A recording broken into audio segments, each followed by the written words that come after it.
Give them a huge round of applause as we welcome our dignitaries into today's entrepreneurship session. Ladies and gentlemen, it is with immense pride and joy that we prepare to welcome our distinguished guests to the Swami Vivekanand Sabha Mandap. Their arrival signifies the start of an extraordinary event.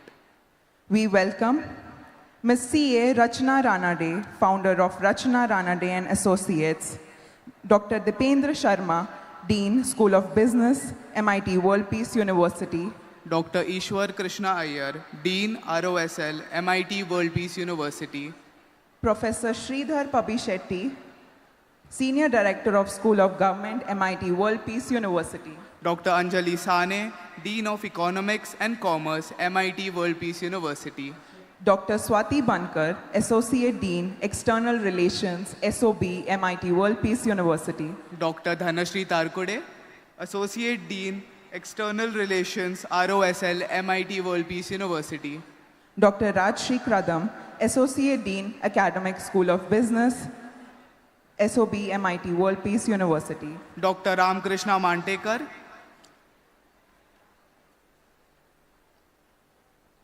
Dr. Ramkrishna Mantekar, Associate Dean, Academics, RSOL, MIT World Peace University, Dr. T.J. Vidyasagar, Associate Dean, Faculty Affairs, SOB, MIT World Peace University. In the spirit of enlightenment, I humbly invite our esteemed dignitaries for the lamp lighting. Can we have a huge round of applause as we see the lamp is being illuminated? May this light inspire us to forge new paths, ignite innovation, and illuminate the future with the brilliance of our collective efforts. This sacred flame symbolizes the triumph of knowledge over ignorance. I request our honorable dignitaries to kindly proceed towards the bell in front of the stage for the bell ringing ceremony.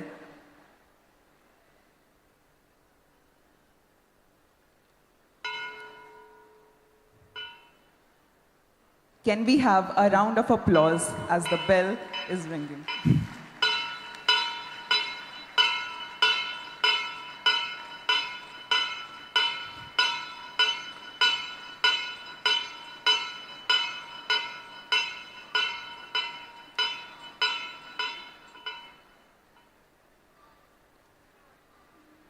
I kindly request all the dignitaries to kindly join us on the dais.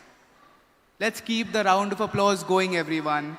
Ladies and gentlemen, as we welcome these trailblazers who have made significant contribution to the entrepreneurial landscape. Their presence here today is a testament to their dedication and their impact. Can we please have a round of applause for all our dignitaries present here today?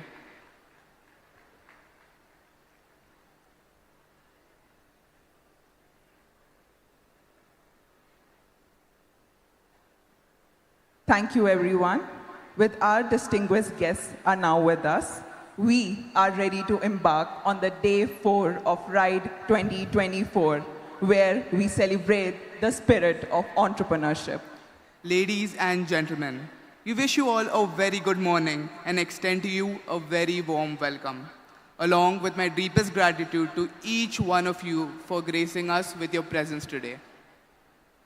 I'm Oshan Nijampurkar. And I am Dia Fotedar, your hosts for today. We are honored to have you all here today as we embark on this remarkable journey of knowledge, innovation, and progress. Ladies and gentlemen, have you ever wondered what it feels like to stand on the edge of a revolution, to be at the very heart of a moment where future is no longer a distant dream, but a tangible reality in waiting? Think of today as the start of an epic adventure, a quest, if you will, where every idea is a clue.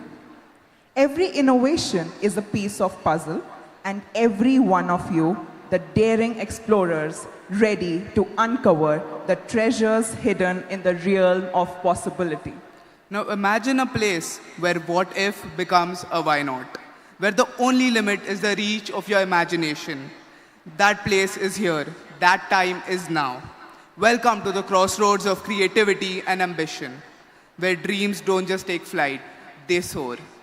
Sure, you could be anywhere right now, scrolling through your feeds, binge watching your favorite shows, or even mastering the art of making the perfect cup of coffee. But you chose to be here. And trust me, you've made the right call.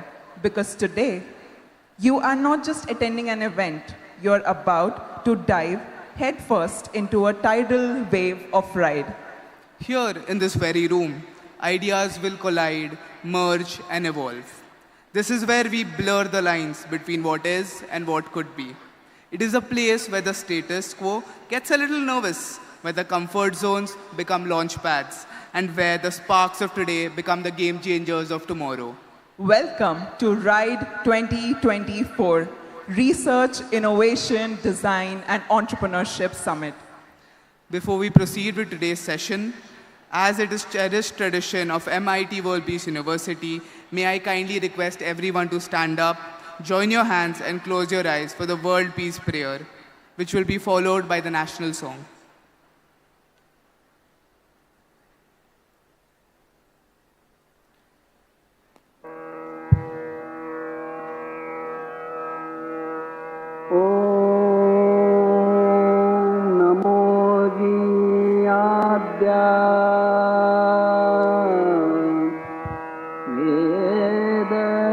प्रतिपाद्या जय जय स्वसंवेद्या आत्मरूपा देवातूति गणेषु सकलार्थमति प्रकाशु म्हणे निवृत्तिदासु अवधारि बोधि गुरुर्ब्रह्मा गुरुर्विष्णु गुरुर्देवो महेश्वरः गुरु साक्षात् परब्रह्म तस्मै श्री गुरवे नमः।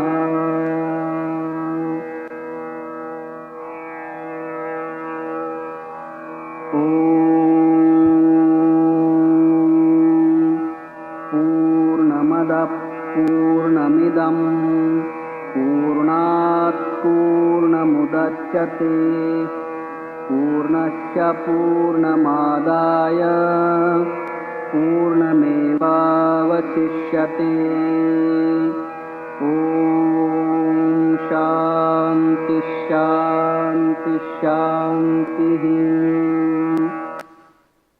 Thank you, everyone, for joining us in the World Peace Prayer. Kindly be standing as I request the technical team to kindly play the national song.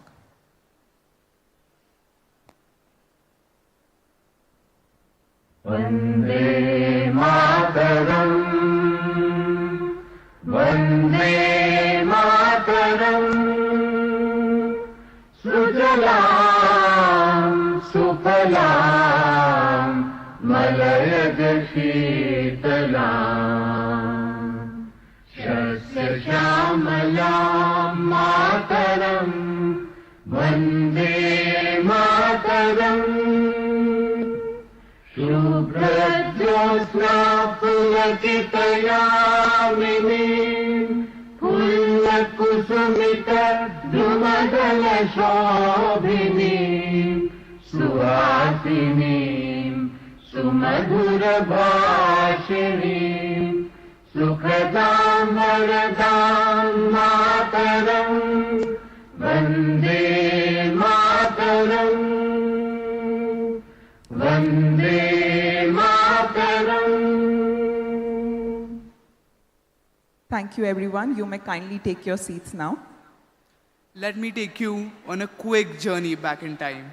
No, not to the dinosaurs, but to a garage in California in the 1970s.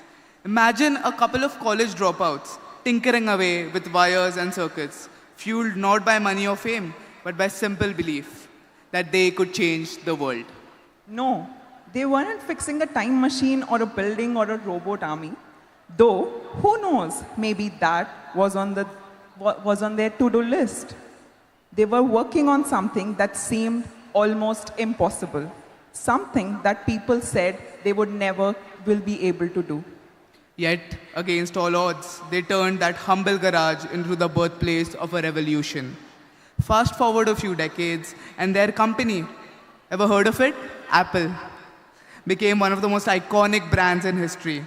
What started as a crazy idea became a global phenomenon, all because of a people who dared to dream big. Now, I know what you're thinking. That's great for them. But what about me? Well, here's the thing. Every single one of us has generated a garage of our own. Maybe it's not filled with wires and circuits or boards.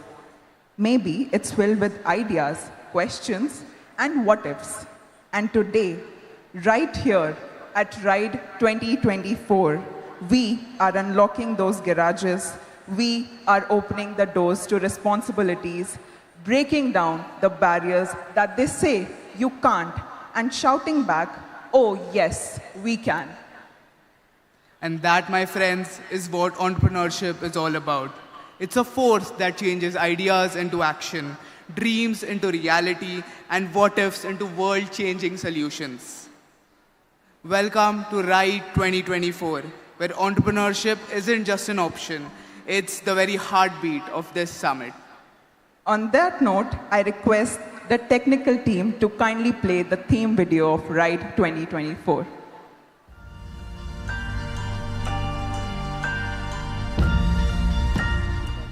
Entrepreneurship is not just a word. It's a destination. Perhaps it's a lifelong process. What exactly does it take to become an inspiring entrepreneur? Here is the solution to your query. The Innovation Hub at MIT World Peace University presents for the first time ever R.I.D.E, all-inclusive conclave through which we aim to sow the seeds of research, innovation, design and entrepreneurship in the minds of our students. Learn to sustain and learn to thrive in a world full of ideas. At MIT World Peace University, we intend to nurture an entrepreneurial mindset amongst the youth who do not just know how to ideate, but to lead and run a business. Alongside raising job seekers, we also believe in increasing job creators to build an ecosystem full of entrepreneurial mindsets. We believe that any individual with a willingness to learn has a potential to rise up beyond the benchmarks that have been set.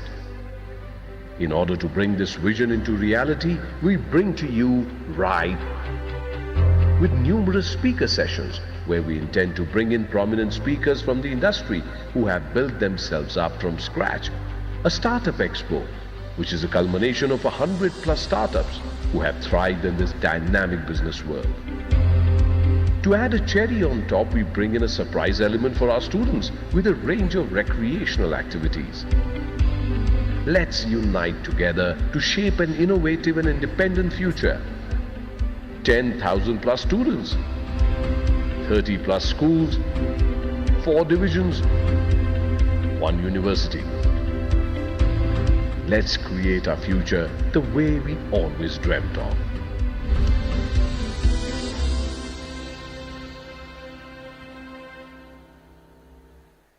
Ladies and gentlemen, we are honored to welcome a distinguished academic and researcher, Dr. Anjali Sane, to our platform. With a wealth of experience in the fields of economics and banking, Dr. Sane has made significant contributions to both academia and industry. As the Dean of the School of Economics and Commerce, MIT World Peace University, Dr. Sane has been instrumental in shaping the future of young minds. Her passion for education and her commitment for excellence have earned her a widespread respect. May I request ma'am to kindly present the concept note for today's session. Thank you. Good morning. On behalf of revered Founder President Dr. Vishwanath Karad sir, Executive President Rahul Karad sir, Executive Director Dr. Aditi Karad ma'am, on behalf of our respected Vice Chancellor Dr. R.M. Chitnis sir, and on behalf of the entire team of R.I.D.E 2024, I consider it my proud privilege to propose the welcome address for Day 4 of Research, Innovation, Design and Entrepreneurship, which is based on the theme of entrepreneurship. It is our proud privilege to welcome with us today CA Rachana Ranade. Rachana Ranade ma'am is a chartered accountant and a popular financial educator. She is known for simplifying complex financial concepts, especially in the realm of the stock market. She has a significant following on YouTube where she shares insights, tutorials, and analysis on various financial topics. Her ability to break down intricate financial information into easily understandable terms has made her a go-to resource for many people looking to learn about investing and personal finance. We will shortly be joined by our two other experts, Ms. Bhavana Bhatnagar, who is the co-founder of V Founder Circle, and Melvin Rufus, business head for Pune, Ahmedabad, and Nagpur at Swiggy. Ma'am, for you, a few lines. काम करो ऐसा कि एक पहचान बन जाए, हर कदम ऐसा चलो कि निशान बन जाए, यहाँ जिंदगी तो हर कोई काट लेता है, जिंदगी जियो इस कदर कि मिसाल बन जाए. I'm sure these words aptly describe our keynote speaker for today's session. With a huge fan following on social media, Rachana's journey from a humble teacher to a finance influencer and entrepreneur is an inspiration for all young minds. And I'm sure, dear students, that all of you will immensely benefit from her words of wisdom. कुछ पंक्तियां madam फिर से आपके लिए. जिंदगी बहुत हसीन है. This is for you also, dear students. जिंदगी बहुत हसीन है, कभी हंसाती है तो कभी रुलाती है, लेकिन जो जिंदगी की भीड़ में खुश रहता है, जिंदगी उसी के आगे सर झुकाती है. बिना संघर्ष कोई महान नहीं होता, बिना कुछ किए जय जयकार नहीं होता, जब तक नहीं पड़ती हथौड़े की चोट तब तक कोई पत्थर भगवान नहीं होता. I am sure that all of you are going to immensely benefit from the words of wisdom that will be shared by all our keynote speakers today. Once again, on behalf of the entire team at R.I.D.E, I warmly welcome all the dignitaries on the dais, off the dais, all the dear students who are listening in the online mode, as well as all the students present here in the Pendol today. A warm welcome to one and all. Thank you for joining us today early in the morning. Once again, welcome, welcome one and all. Thank you, ma'am. Can we have a huge round of applause for ma'am? Ladies and gentlemen, we gather here for a momentous occasion, one that is filled with pride and admiration as we come together to felicitate these remarkable individuals sitting amongst us. I request Dr. Anjali Sane ma'am to kindly come forward and felicitate Mrs. C.A. Rachana Ranade, founder of Rachana Ranade and Associates. With over 2 decades of experience, C.A. Ranade has revolutionized financial education through her engaging insights. She has received notable awards including the Mata Saman Youth Icon 2023 from Maharashtra's Chief Minister and the Deputy Chief Minister. Also the Women's Achievers Award 2024. Her YouTube channel is boasting a massive 5 million subscribers. This showcases her dedication to financial literacy. Can we have a round of applause for ma'am, everyone?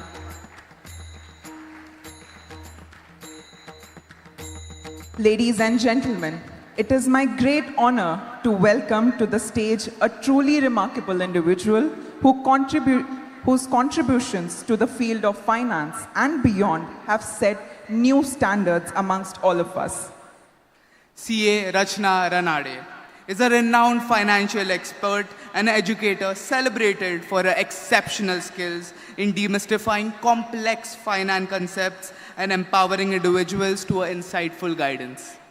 With a distinguished career spanning over 2 decades, she has earned accolades for her dedication to financial literacy and education.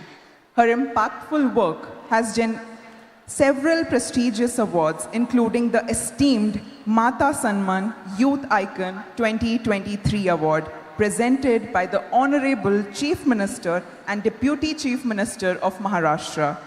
This recognition highlights her significant influence and leadership in the field. Additionally, CA Ranade was honored with the Women's Achiever Award 2024, a testament to her outstanding contributions and success. Furthermore, her remarkable presence on YouTube, where she has amassed an impressive 5 million subscribers, underscores her ability to connect with and educate a vast audience through her engaging and informative content. We are deeply privileged to have CA Rachna Ranade ma'am with us today. Her achievements and ongoing commitment to advancing financial literacy continue to inspire and uplift countless individuals here. Ladies and gentlemen, please join me in extending a warm and heartfelt welcome to CA Rachna Ranade ma'am. Can we have a round of applause?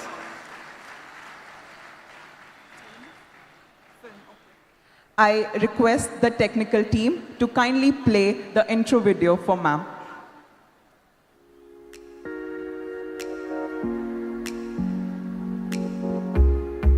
As a distinguished chartered accountant and financial educator, CA Rachna Ranade has made significant strides in simplifying complex financial concepts for a broad audience. With a robust background in financial markets, taxation, and auditing, Rachna has dedicated herself to making financial literacy accessible and engaging. Her widely acclaimed YouTube channel and online courses have provided invaluable insights into stock market investing, personal finance management, and more, empowering individuals across India to take charge of their financial futures. CA Rachna Ranade's passion for financial education and her approachable teaching style have earned her a well-deserved reputation as a trusted advisor and influencer in the financial world. We are excited to hear from her today and gain from her wealth of knowledge. We warmly welcome CA Rachna Ranade. Can we have a huge round of applause for ma'am?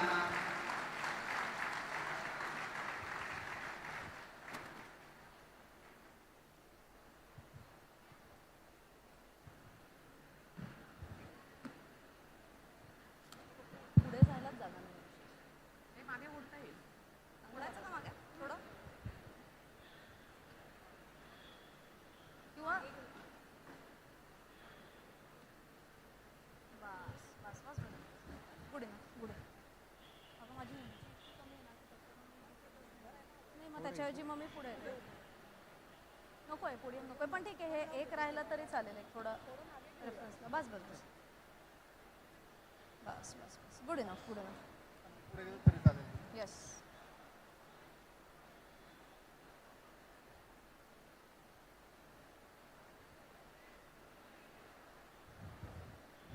Good morning dear students झोपले का काय सगळे good morning अजूनही झोपलेत good morning are you all awake yes can I hear a big good morning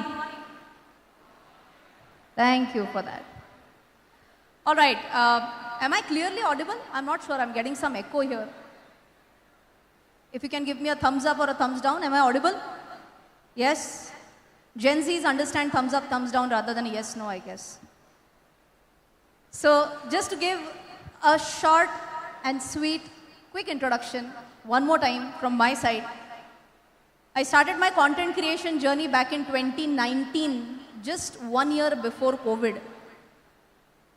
And this August 15th, 2024, I completed 5 million subscribers on my YouTube channel, YouTube English channel. I had started my Marathi YouTube channel just 2 years ago, and in less than 2 years, I was able to hit the 1 million landmark in a regional language, which is the Marathi language. I started my Instagram journey few years back, and I have 1.1 million followers on Instagram as well, and a LinkedIn following of roughly 750,000 followers. But even though these numbers seem to be very big enough, did they happen overnight? Answer was obviously no. There was a lot of effort which was involved while I progressed from 0 subscribers, I should say, to a scale of 5 million subscribers. Before I talk about my journey of being a chartered accountant to a teacher to an entrepreneur, I would just want to have a quick check from you all. How many of you want to be entrepreneurs? If I may get by a raise of hands, how many of you want to be entrepreneurs? If you can raise your hands. That's it. If you can raise it clearly one more time, please. How many of you want to become entrepreneurs? All right. Kya baat hai? This is almost 20-25% of the crowd. So I can see a lot of people who are here to create employment rather than be in the stream of employment for someone else. So when I started back in 2008 after becoming a chartered accountant, there's also a very interesting journey of how I became a chartered accountant as well. We'll just quickly tell in 2 to 3 lines. I wanted to become a singer actually, and I chose commerce so that I could pursue my singing. But then, my boyfriend had decided that he is going to be a chartered accountant. He wants to pursue chartered accountancy course. And so just that I could meet him, I took the admission for chartered accountancy course. But with a lot of efforts after that, not efforts in the relationship, efforts in my studies, I was able to crack the chartered accountancy examination in the very first attempt. And, thank you. And my then boyfriend eventually became my husband. So he's my life partner and now my business partner as well.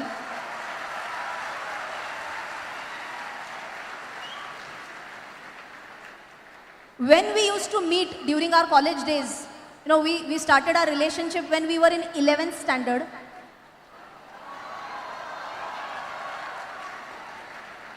So from 11th standard to 3rd year, we could see a lot of other couples who were dynamic.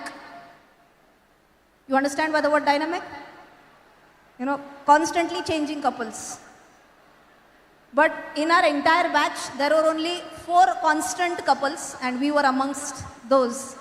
Today, he is also a chartered accountant. I am also a chartered accountant. We both have our firm, which is by my name, R.I.D.E and Associates. He is very happy to support me in my dream of educating masses in the field of finance. I very proudly tell this to everyone that in our society it is very common that a girl leaves her job to support her husband in his entrepreneurial journey. But for us it was the other way around. He was working with a German MNC. He was reporting directly to the CFO of the German company, but he left his job and he supported me in my entrepreneurial journey. And together we try and achieve our dream of educating India in the field of finance.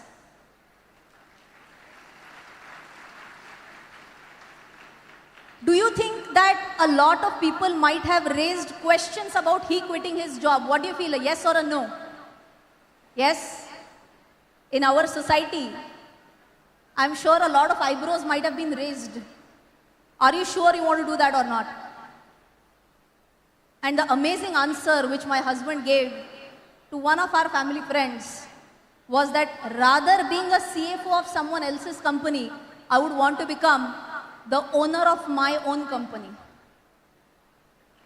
So it's about that feeling that it is our company rather than she started it and I am joining her. It should be a joint effort, and that is what he truly believed in. So when again, I'm just taking you all back to our memory lane a little bit, because many people have this question that, Rachna, how did you start your journey of stock markets? By the way, amongst you all, how many of you are already active in the stock market, either as a trader or as an investor? If you can raise your hands. As a trader or an investor, if you can raise your hands. Oh God, as expected. Number one is that the number is very less. And number two, 90% of those who have raised their hands are males. Good that you're doing it. I'm unhappy for the females. Girls, jago grahak jago. What are you doing? The earlier you start, the more benefit are you going to get. So many people ask me that, being a girl, how did you find interest in the world of stock market and finance? And I give complete, I can say 100% benefit of this, benefit of doubt or whatever you can call, to two men in my life. One is my real brother, who is also a chartered accountant, and my husband, who is also a chartered accountant. So whenever we used to meet, when we were back in college, when we used to meet, he never asked me ki chai piya kya, khana khaya kya. He always used to ask, market dekha kya. So we always used to have a lot of conversation around stock market as a subject. And believe it or not, I started investing in the market since 2006 when I was in CA final.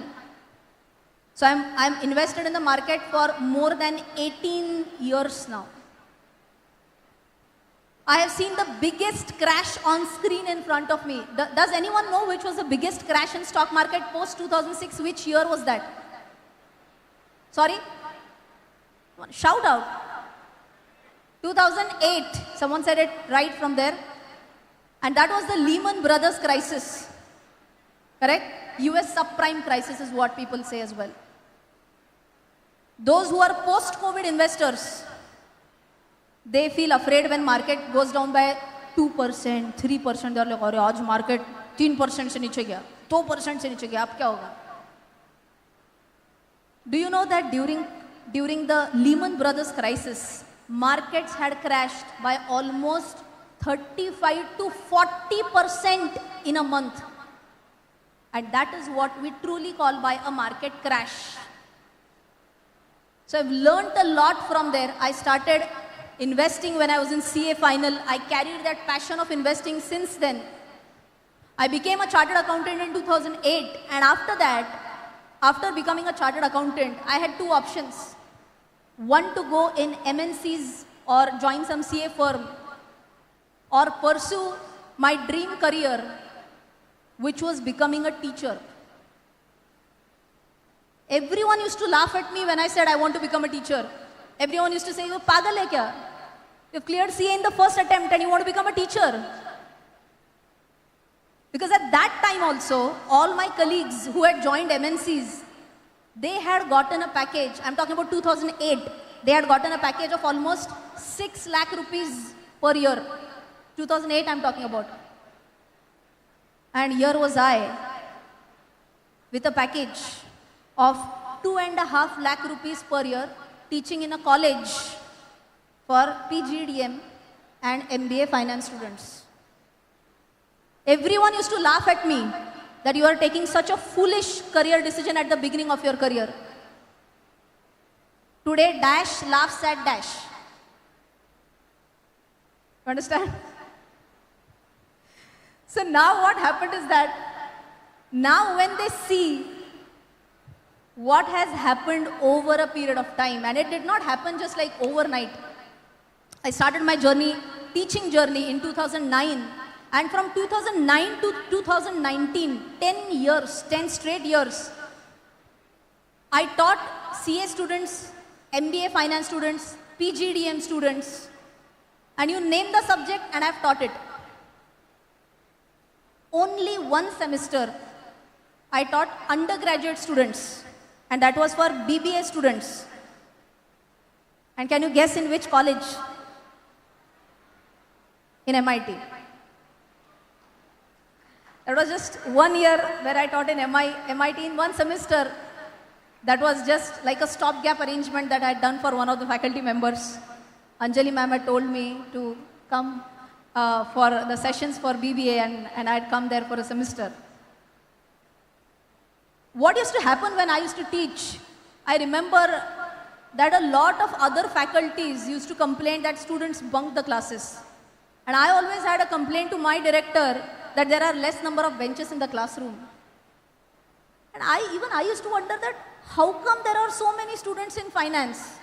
So one fine day, I did a surprise check and I found out that HR students are also attending my lecture. Marketing students are also attending my lecture. I said, why are you attending a finance lecture? At that time, I understood, I got their feedback that, ma'am, you teach us about stock market in the first 15 minutes of the session, which was not a part of the syllabus, but I used to teach them 10 to 15 minutes about stock market, and then I used to start the core subject. That is what they loved a lot, and that is why they used to come and sit in my classroom. So that was a time when I understood that this is an area which interests a lot of people. See, I am telling this background because if you were to understand my entrepreneurial journey, I think this is the foundation stone of my entrepreneurial journey. So I started delivering content around basics of stock market, around fundamentals, how to analyze stocks, how to analyze them fundamentally, how to analyze them technically. And then in 2000, somewhere around 13-14, I became a resource person of SEBI. I hope everyone knows what is SEBI. Yes? It's Securities Exchange Board of India. It is the regulator of stock markets. And I was one of the resource persons of SEBI. It means that on behalf of SEBI, I have given a lot of seminars. And you know to whom? To students, to homemakers, to retired people, to middle level management, to top level management. Few seminars were very close to my heart. I have given sessions to CID, Pune. I have given sessions to Southern Command. So a lot of seminars which gave me a lot of insights around financial awareness. I found out one common thing which was missing everywhere. And that missing point was about financial awareness or financial literacy. So whenever you want to start your entrepreneurial journey, you have to identify a problem is what I feel is step number 1. Okay, you should identify a gap, you should identify a problem. Once you identify that, that is step number 1. Second thing you have to check whether do you have a solution for that or not. Correct? What was the solution? I should have been in a position to teach masses around how to educate themselves in the field of financial education. And I should have an expertise in that. And the third thing, you should have maddening passion about what you are doing. If you can do that, you can work, you can slog like anything and still be energetic till 10 p.m. as well. So 2018, I realized that, okay, it's time. I'm almost doing the same thing for 10 years. I should try and shift gears from only teaching CA, from only teaching MBA. I should try and do something different. But you know what my biggest problem was? I was practically learning about stock market, but I did not know whether theoretically it is the same or not. So my journey was ulta, from practical to theoretical. And that was when I came across something known as NISM exams. How many of you have heard about NISM exams? If I can get a raise of hands. NISM exams? Okay, very few students know about it. These are exams again conducted by SEBI. SEBI's educational initiative, which is NISM. And my examination center, so again one more trivia, my examination center for that NISM exam was MIT College. And that happened, I think, in 2018. So many students were talking amongst themselves, iska answer kya hai, uska answer kya hai. मैं सबको answer मतलब not during the exam, before the exam, I was telling कि इसका answer ये होना चाहिए, इसका answer ये होना चाहिए.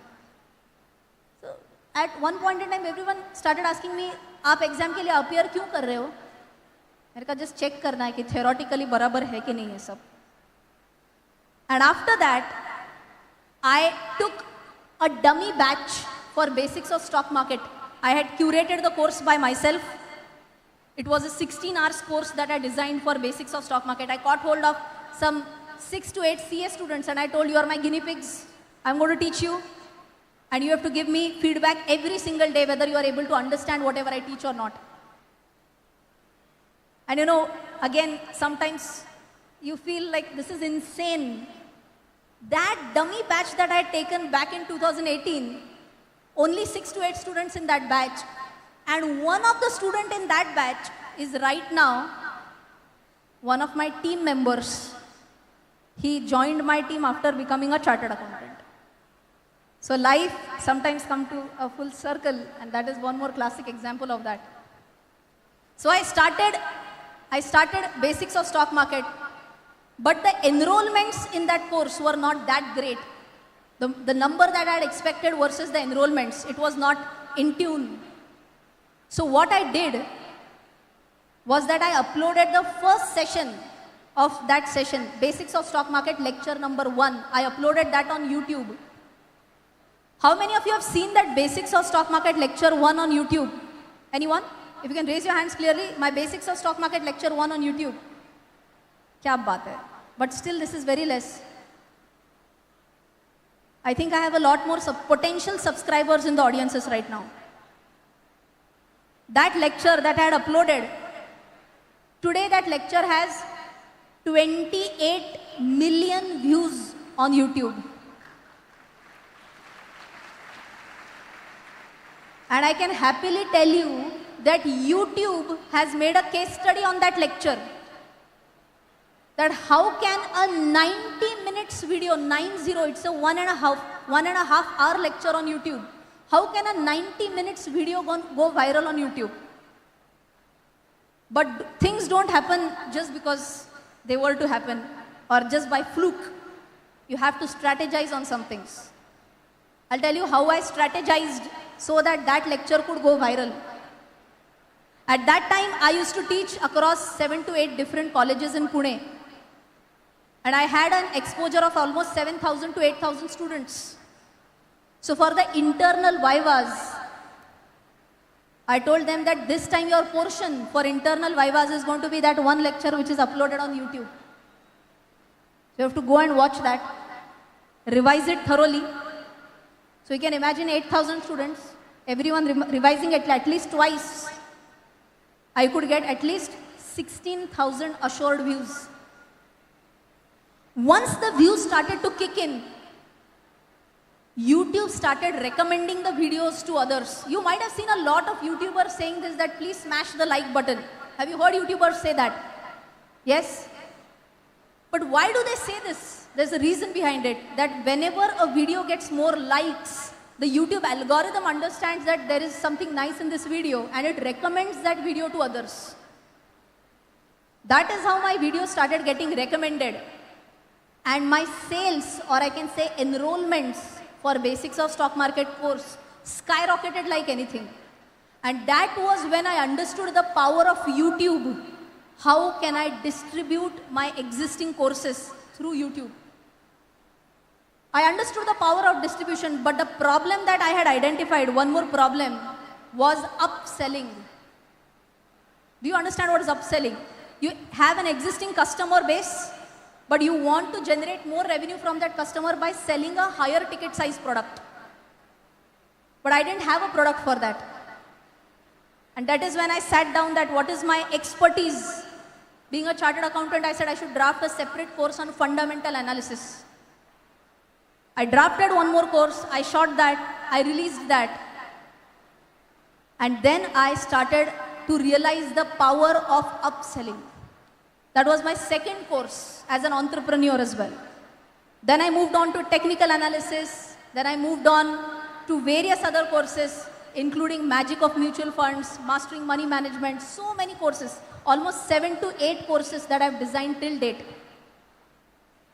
Now, as an entrepreneur, many a times it does happen that after a certain time, you feel that, what next? And many people start telling you that, okay, now you should think about selling financial services, or start up thinking, you can think about selling insurance, you can think about selling mutual funds. But I feel that as an entrepreneur, I learned that if you stay true to your core, you can definitely, make the most out of it. So after giving all my courses in English, I switched to Marathi. So I recorded 5 different courses in Marathi. And after that, to pursue my dream of localization, true spirit of localization, I dubbed my courses in 3 languages: Tamil, Telugu, and Kannada. So right now I can proudly tell you that all my courses, a majority of my courses are available in 5 different languages: English, Marathi, Tamil, Telugu, and Kannada. One major language is yet to come, which is Hindi. Will happen in the course of time. So my dream of being a national level content creator and entrepreneur was getting ticked off. My dream of going truly local was getting ticked off. But that zeal of going abroad was still missing. I was not able to crack the code. I was not able to understand how can I prove myself beyond India. I got to know that there is something known as a NAS Summit. How many of you know, how many of you have heard about NAS Summit?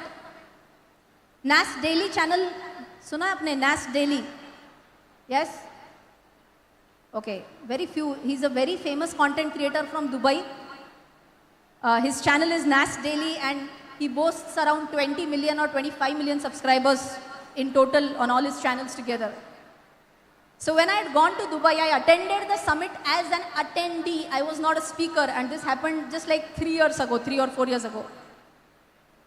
And I had to talk to him. I wanted to tell him that, I have 7 courses on my platform, because he was also thinking about starting a platform through which courses can be delivered to the audiences.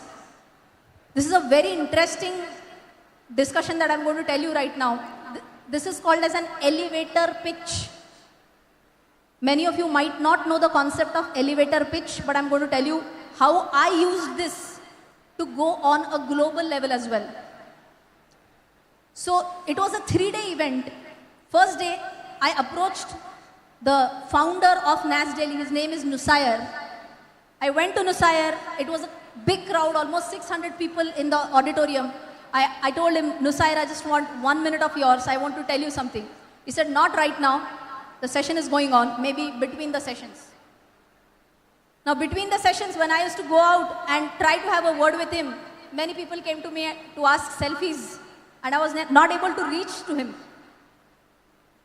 Day 1 was waste. Day 2, again I went to him. I said, Nusair, I just want 2 minutes of yours. I want to tell you something really important. He said, not right now, the session is going on. Day 2, wasted. It was the last day of my Dubai summit. I said, agar aaj nahi kuch ho pata hai, to ye Dubai trip waste. This is where I used an elevator pitch, where you barely have 20 to 30 seconds to tell your message to the relevant authority and get a yes from that authority. And why is it called as an elevator pitch? You can imagine that you go into an elevator, let us say at ground 0, and if you want to get out of that elevator at ground 10, at level 10, you just have those 10 floors to convince that person. That's it. That's why it's called as an elevator pitch. Okay. Last day, I went to Nusair. I did not ask whether you have 1 minute or you have 2 minutes or what. I just directly went to him. I said, Nusair, I have a platform which is called as rachanaranade.com. It has 7 courses and I have 200,000 learners who are there on my website. Do you think that we can collaborate? And he said, how many learners? I said, 200,000. He said, come out, let's discuss. That same day, we discussed about how we can collaborate. And ultimately, today, if you know, he runs a platform called as nas.io, and I have my own community on his platform, which is called as Invest in India. where people from more than 20 countries are a part of that community, which is called as Invest in India. I think I'm running short on time, but just last 3 takeaways which I would want to tell you, which you all can remember if you are going to be a first-gen entrepreneur like me, because my parents were employees, my grandparents were employees, none of them was an entrepreneur. I am the first generation entrepreneur. Today I have a team of almost 18 people. So when I learned in this entire journey of entrepreneurship, I can definitely tell you there are 3 E's that you should stick to. First E is about your employees. You should try and find out good team members. Your employees should be your biggest strength, but your employees should not be your weakness. Because I'm telling you a contrarian view right now. There will be cases where that employee tries to become a powerhouse and overpower you. I have seen these cases very closely. So you have to make them understand that you are my biggest strength, but I am the boss. You have to understand that thin line of differentiation. Number 2, E, is about ethics. I think ethics are on top. You can decide any ground rules for yourself, but if you have those 4 corners around ethics, you will never compromise and you will never take wrong decisions. Just a quick example. I do a lot of brand partnerships. I've done a lot of reels for ICICI Bank, Amazon. I mean, you name the brand and I've done at least some collab with them. Bigger brands I'm talking about. I had gotten one advertisement related brand. You may easily guess it. I'm not going to name them. It's a betting app, sports betting app. And they said, amount आप बोलेंगे वो, लेकिन आपको ये add करना होगा. मैंने कहा नहीं करूँगी. Betting है तो नहीं करूँगी. So here you have to take decisions based on your ethics. And they will help you to grow to your journey. Last E नहीं बताऊँगी. Because some things, if they are untold, they keep on make you think, what could that third E have been? I'm a teacher, I'm going to give you a homework. You have to think through that if you are an entrepreneur, what could be one more very important E that you should imbibe within yourself to become a successful entrepreneur. And I'm sure you'll be able to crack it. So just जाते जाते एक attitude जो आपने रखना है वो बता के जाती हूँ कि औरों से अलग हूँ, कुछ अलग करके दिखाऊंगी. औरों से अलग हूँ, कुछ अलग करके दिखाऊंगी. उतारो मुझे जिस क्षेत्र में सर्वश्रेष्ठ बन के दिखाऊंगी. So have that killing attitude. Thanks a lot for patient listening. Thank you and have a great day. Thanks a lot. Can we have a huge round of applause for CA Rachna Ranade for sharing her thoughts and energizing this room with her presence. Never has finance seemed this interesting. I request the technical team to kindly play another video for ma'am.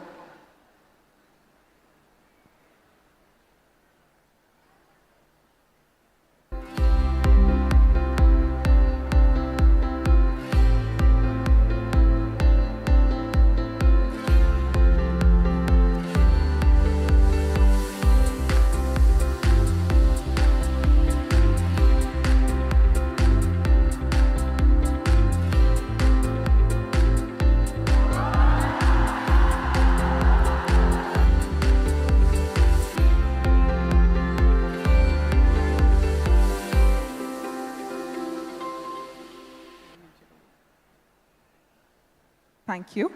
Ladies and gentlemen, we have another guest with us, Mr. Melvin Ruffus, Business Head for Pune, Ahmedabad and Nagpur for Swiggy. He spearheads strategic operations and growth initiatives in these key markets, ensuring Swiggy's continued excellence and market expansion. With a strong background in strategic operations and market growth, Melvin plays a pivotal role in steering Swiggy's success in these key regions. I would kindly request Dr. Ishwar Krishna Iyer, sir, Dean of RSOL, to kindly come further for Sir's felicitation.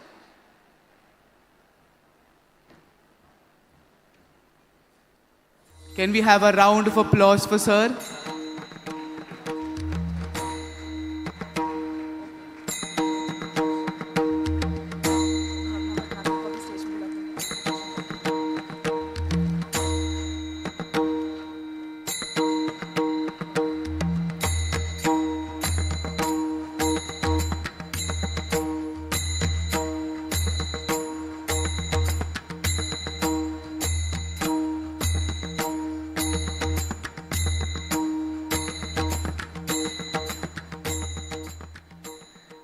Ladies and gentlemen, we have another eminent personality with us here today. With a huge round of applause, let's invite onto stage Ms. Bhavna Bhatnagar, co-founder of V Founder Circle, EvolveX and Avinya VC. Can we have a round of applause for ma'am, everyone? I request Dr. Dipendra Sharma Sir, Dean of School of Business, to kindly come forward for ma'am's felicitation. Can we have a huge round of applause, everybody?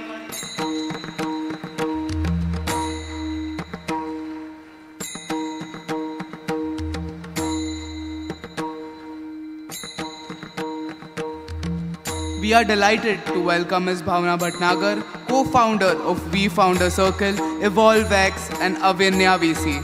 With over 8 years in product development, operations and strategy, she has significantly impacted the internet technology sector, including AI, short video streaming and social media. Can we have a round of applause, everyone, for ma'am?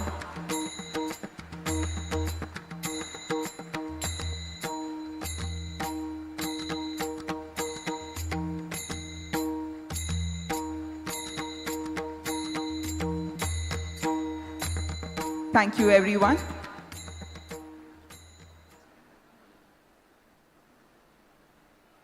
Ladies and gentlemen, we are honored to welcome to you all this special session. Today, we have the privilege of introducing a dynamic leader who has played a crucial role in shaping the success of one of India's leading food delivery platforms, Swiggy. Our keynote speaker for today is none other than Mr. Melvin Rufus, the business head for Pune, Ahmedabad and Nagpur at Swiggy.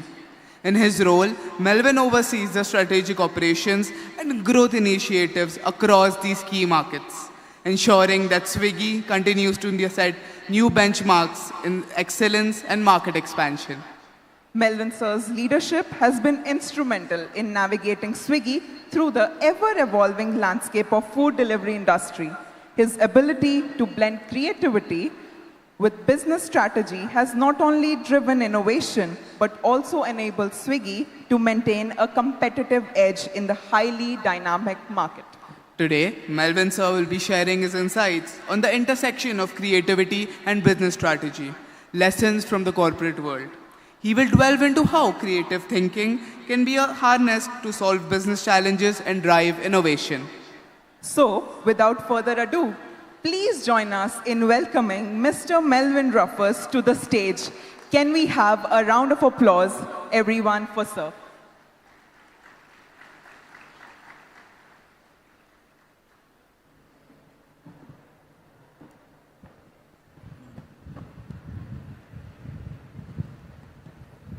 Hello, I hope I'm audible. So, hi everyone.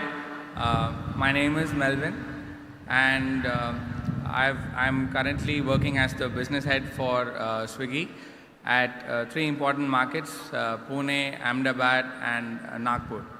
A short intro about myself. So I did my schooling and UG in Trichy, so from National Institute of Technology, Trichy, and I did my masters in ISB, Indian School of Business, and so I've worked across I think a whole range of startups like Ola and Swiggy. So this is my second stint with Swiggy, and I'm also a musician, so that's the other side of me, I guess. And so I'm very delighted to be here firstly, and quite lovely to see all the young minds. And I understand that this is a diverse group of students, right? That's what I've been told. So hence I would like to keep this as general as possible, right? So I've been said that there are design students, there are business students, engineering students as well. So hence I thought I should keep it as general as possible, right? So the topic that I've been given for the day is the intersection of creativity and business strategy, right? So just to be on the same page, business strategy, by business strategy, what I understand is the end-to-end roadmap that an organization sort of puts forth to achieve the end goals and add value to all the stakeholders involved, right? So for example, if I were to put a Swiggy lens on this, who are our stakeholders? We have our customers, like all of you, the end users. We have our restaurant partners, and we have our delivery partners, right? So these three are our main stakeholders. So the business strategy for Swiggy would be, how are we continuously adding value to each and every one of these stakeholders, right? So because the moment we stop adding value is when we begin to be less of a business that is sustainable, right? So that is what at least I understand as business strategy. This obviously has a lot of components, like what is the product development strategy, what is the marketing plan, what is the financial strategy, how are our people organized, what is our people strategy, how is our the entire from sales strategy. So all of these are parts of the overall business strategy that an organization sort of puts forth before going after adding value to all the stakeholders involved. Now coming to the other part of the whole discussion, which is creativity, this I feel is a much tougher definition to give, because it is very generic, and I think it operates at a much deeper level in human consciousness. It is like trying to explain the meaning of meaning, right? So it's very easy to describe the meaning of any word, but when you talk about the meaning of meaning, that's where things start to become a little difficult, right? And I think you would have to rather understand as opposed to just describing it. So my shot at creativity is this moment of instantaneous thought, feeling and action, right? So that is how I would like to describe creativity, right? It is a virtuous cycle of perception and communication, right? So it's not just in business, it is an art as well. So the artist basically perceives something that many people don't perceive, and whatever is perceived at a very, very deep level is then communicated to the audience, right? So this virtuous cycle of perception and subsequent communication, and then the cycle just keeps repeating, right, is what I would like to call as creativity.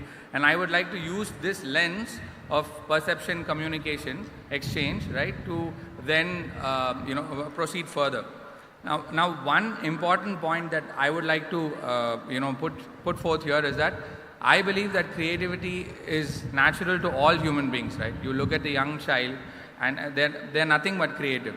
So rather than figuring out how to be creative, I think what we should all be looking forward to is, what are the blocks to creativity that happen when people get involved in their day-to-day routines, when things become mechanical, right?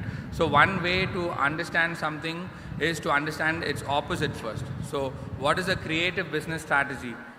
It is the opposite of a very mechanical business strategy, when things go very mechanical, very routine-led, right? So if you were to see, all businesses and cultures and arts, when they begin, are highly creative, right? So, but what happens is that the routine sets in, mechanical nature sets in. So if you look at the likes of, say, Kodak or say Nokia, when these companies started out, they were like the best in the market, right? And nobody thought that people would actually, if I were to talk about people who are in school today, I'm sure most of them won't even know what Nokia is.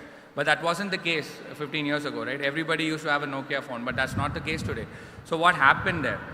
I would say that one important reason that blocks creativity is insensitivity, right?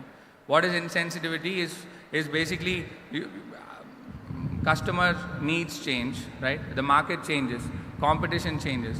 What is of value today may not be of value tomorrow. So if I, as a business or as an artist, if I am not sensitive to these changing needs, then I fail to add value. So that's what happened to these businesses, right? So one of the main blocks to creativity, in my opinion at least, is insensitivity.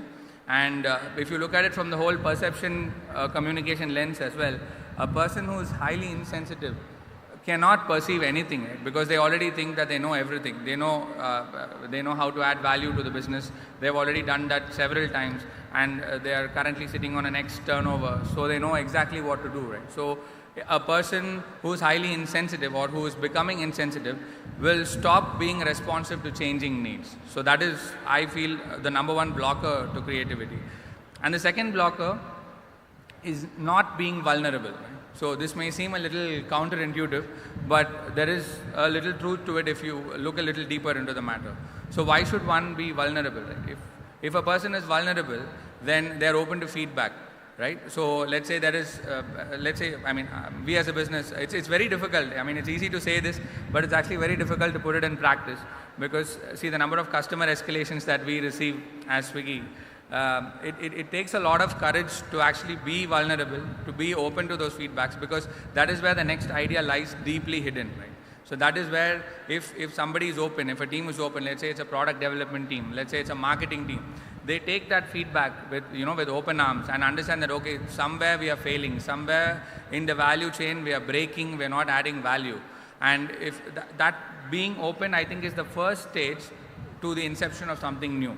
Because if I believe that I'm already excellent in what I do, then I'm not going to continue to add value, right? So the second blocker to creativity, whether it's in business strategy or whether it's in life in general, is, I feel, the moment somebody stops taking feedback, I believe that they stop being creative, right?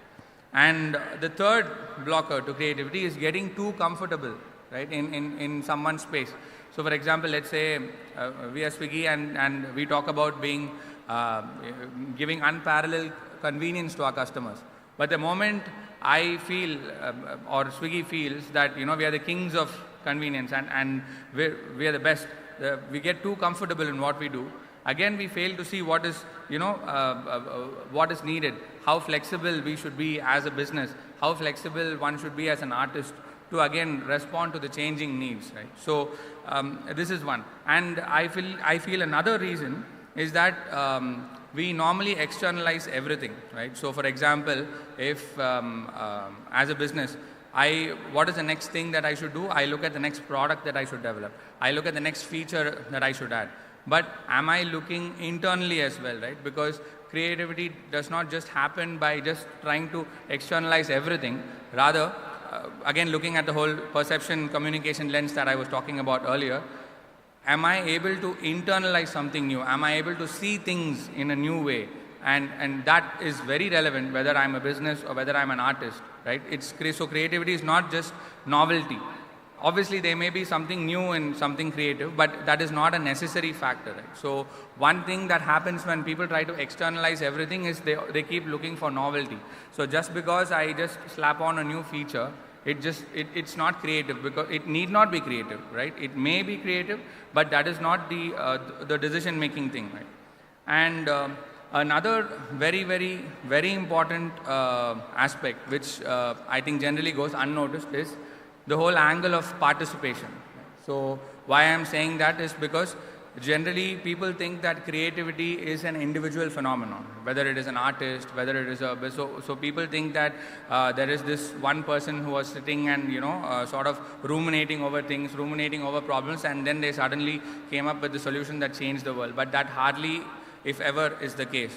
So creativity is a very participatory phenomenon, right? Because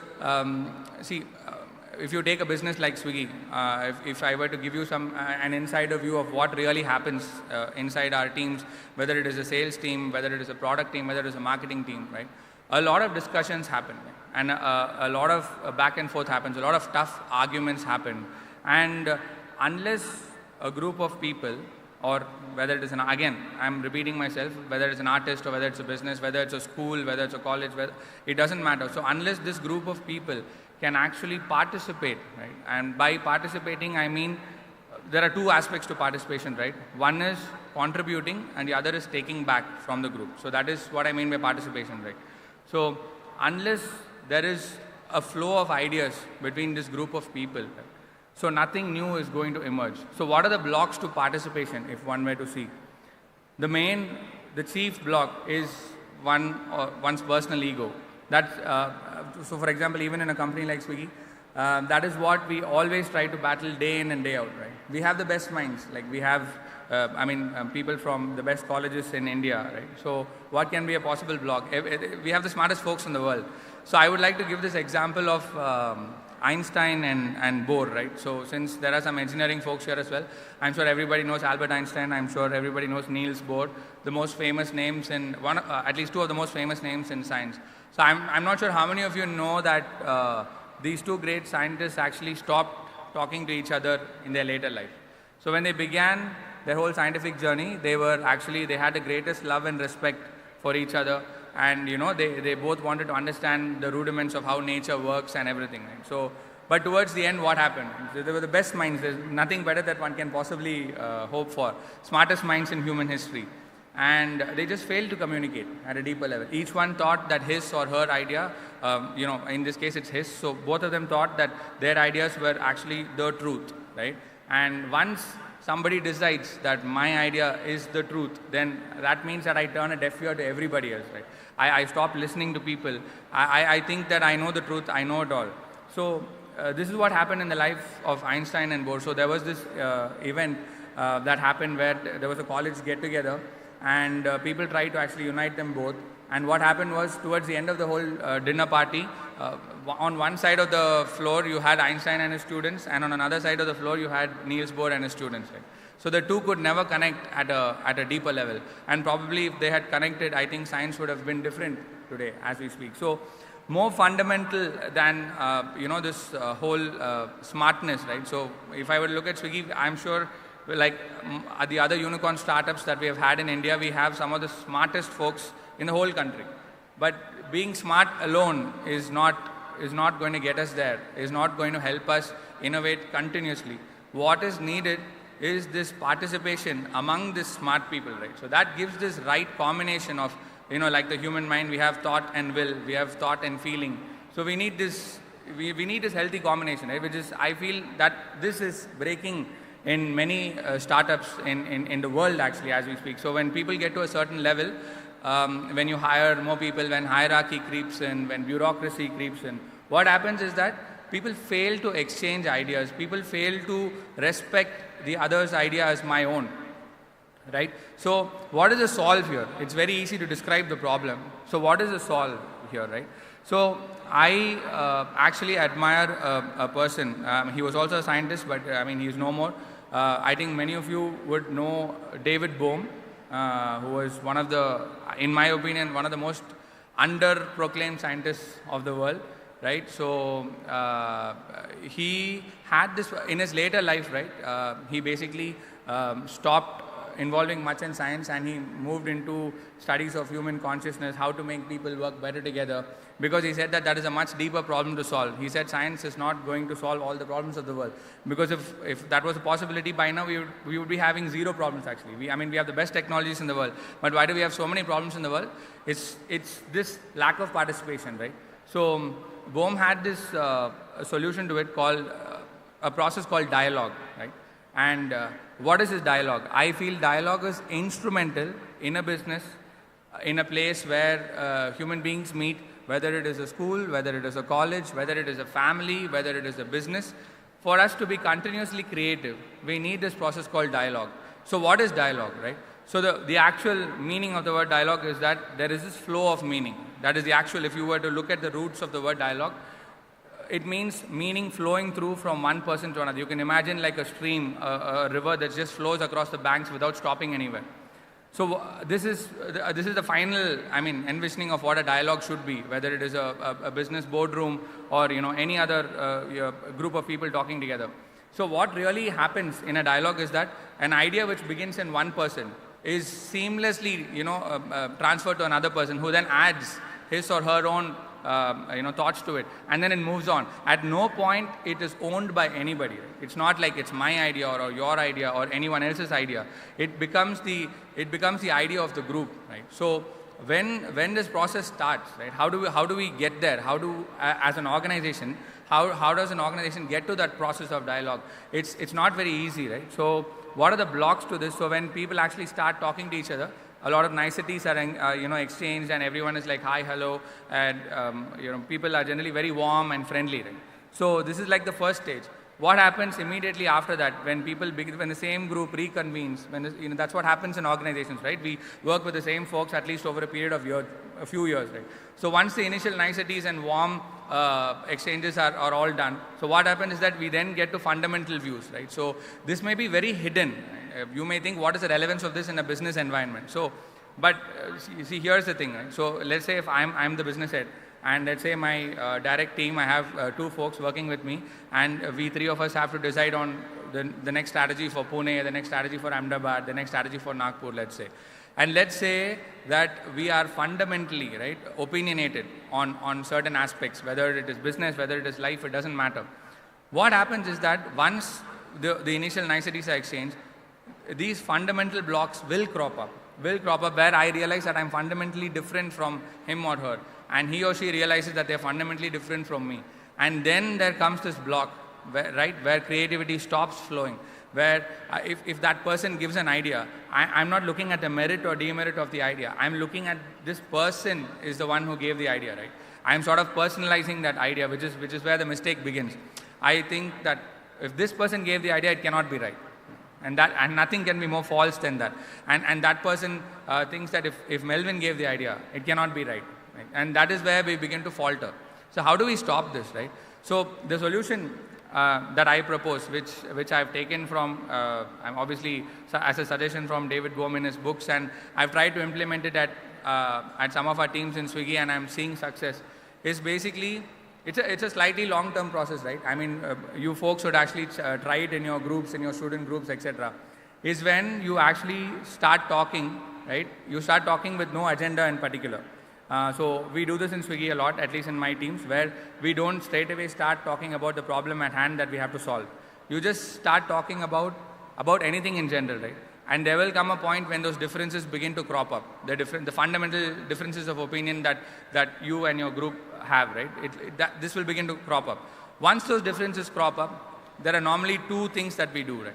One is we directly attack, right? If it is something of a very deep, so say for example, I'm very deeply opinionated about how Swiggy should operate, and if somebody is going to attack that, I feel that person is attacking me, right?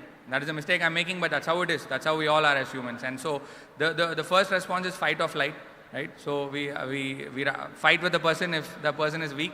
I mean, if it's a subordinate, or we just try to squeeze ourselves out of the conversation if it is our boss. Right? So that is like a natural response. What is the second thing that can happen is we just suppress it. So we say that, okay, I have a job, I mean, I have to sustain here, and I have a family to feed, and therefore I'll just, I'll just listen to whatever this person says. So these are the 2 responses that human beings normally have, in a business situation or in any situation. If it's a family, it's going to be the same thing, right? But what is the suggestion, right? What is the alternative if we have to break out of this rut and if we have to have this creativity flow between us? The solution is when we actually suspend our own ideas, right? It's a very difficult thing to do. You can imagine like a knife just suspended, right? Like, it's extremely difficult to not accept, so even this conversation that I'm having with you, it's very easy for you to accept it. It's very easy for you to reject it, right? But the most difficult thing for you to do is to actually have it floating there, where you accept it as your own idea. How would you evaluate if it was one of your own ideas? Would you give that same respect? Would you give that same, importance to whatever I'm saying now? Or would I give the same importance if you were to come and talk to me? That is suspension of one's own ideas, and, sort of giving it the same importance. Let's say there are 10 folks, who are talking to each other. Can each one of them get to that stage, right, where each one holds all 10 of the ideas as if it was his or her own idea? Now then what happens? When all 10 in the group finally get to that stage, that's where magic begins to happen, right? So what is the magic? The magic is that something true emerges, right? Something new emerges. So everybody has put his or her thoughts on the table, and everybody is ready to accept the other person's, give it equal merit, and understand the pros and cons of everything. And there are no feelings of hatred, right? There are no feelings of partiality. right? So everyone wants the best idea to come forth, right? So once you cross that bridge, right, of feeling of all these conflicting feelings and hatred and everything, once you cross that bridge, then something new emerges, something beautiful emerges, right? What is that? When something beautiful emerges, you see that it works, but then what is the follow-up to that is that this thing will continue to be beautiful and continue to be working only for, again, a short period of time. Because things change, right? Change is the only thing that is inevitable. So then your business changes, your customer need changes, everything changes, your competition may be doing something different. So then is that group able to again reconvene, right? And do this process again, all over again. It is something that is incredibly tough, right? It is, I'm sure all of you know this example of this, of the eagle, right? That, once it spends half its life, it then goes and bashes itself against the rocks and pulls out all its feathers and then emerges as a new eagle, right? So is this group, the group that is responsible for the business strategy, is this group able to do that whole eagle process thing repeatedly, right? Week after week, month after month, year after year? I think that the group that is able to do this, right, the smartest minds, doesn't matter. But if these smartest minds together are able to do this, time after time, that is when we have a very, very, very successful model. Whether it is a business, whether it is an artist, or whether it is a group of people trying to do anything out there in the world, I think the most instrumental thing is for human beings to actually come together and participate in the way that I was just describing. I think as a society, if we are able to do that, then not only will our business strategies be successful, but I think we would be successful as human beings, right? So that is a thought that I would like to leave everyone with, is even though there are so many blocks to creativity which I highlighted, like insensitivity, not being open to feedback, and always only worrying about novelty, etc. I think the most important thing, the most important block to creativity in business strategy is this feeling of my idea is more superior to anyone else's idea because I have XYZ background, I'm from this college, I have so many achievements, I have so many laurels, etc. And therefore, so see, the most important thing here is that nobody actually goes out there and talks all these things, right? Nobody is going to say, so say for example, I am in a discussion, all these thoughts will be running in my background and they'll actually be blocking me from listening to someone else. The funny thing here is that nobody is aware that actually these things are happening. So for example, I'm not going to go and argue with this person that, hey, my idea is the best. I'm not going to say that openly. But what will I do? Inadvertently, right? Even I don't know that I'm doing this, but I'm going to block whatever that person says. I'm going to find all the wrong things that that could or all the things that could possibly go wrong in the other person's idea, right? So the first thing for all of us to understand is for us to discover actually when we are doing this, to catch it in the moment that we are actually doing this in our group discussions, right? I'm sure as colleges you will have, as students you'll have many group discussions, right? So I would urge each of you, when you're having these discussions, to be very sensitive, right, to your body, to understand. You'll have these urges to stop somebody. When somebody is saying an opposing point of view, you'll have these urges to, you want to, you'll want to take a stance. You'll want to stop that person from conveying that thought, right? So the first thing is to be actually sensitive to these things. That even I, or you, or anybody can actually be this blocker to somebody else, right? So I think as a group of humans working together, if we are able to cross this bridge, right, of stopping each other's thoughts, stopping each other's feelings, right, if we're able to cross this bridge and come over, I'm very, very confident that we will emerge as a very, very, very successful society. And I sincerely hope that like what we're trying to achieve in Swiggy here, in some of the few teams that we are doing this as a principle, I would urge more and more people to try to do this. It doesn't matter which is the walk of life you're coming from, designers, artists, engineers, it doesn't matter. As a group of humans, if we can come to this moment of suspending our own opinions in favor of putting the group on par, right? And, suspending these feelings of anger and, resentment and thinking that I'm superior and you're inferior, etc. I think the stuff will be very beautiful on the other side once we cross the bridge, right? And on that thought, I'd like to finish my speech. And thank you so much for having me. Thank you.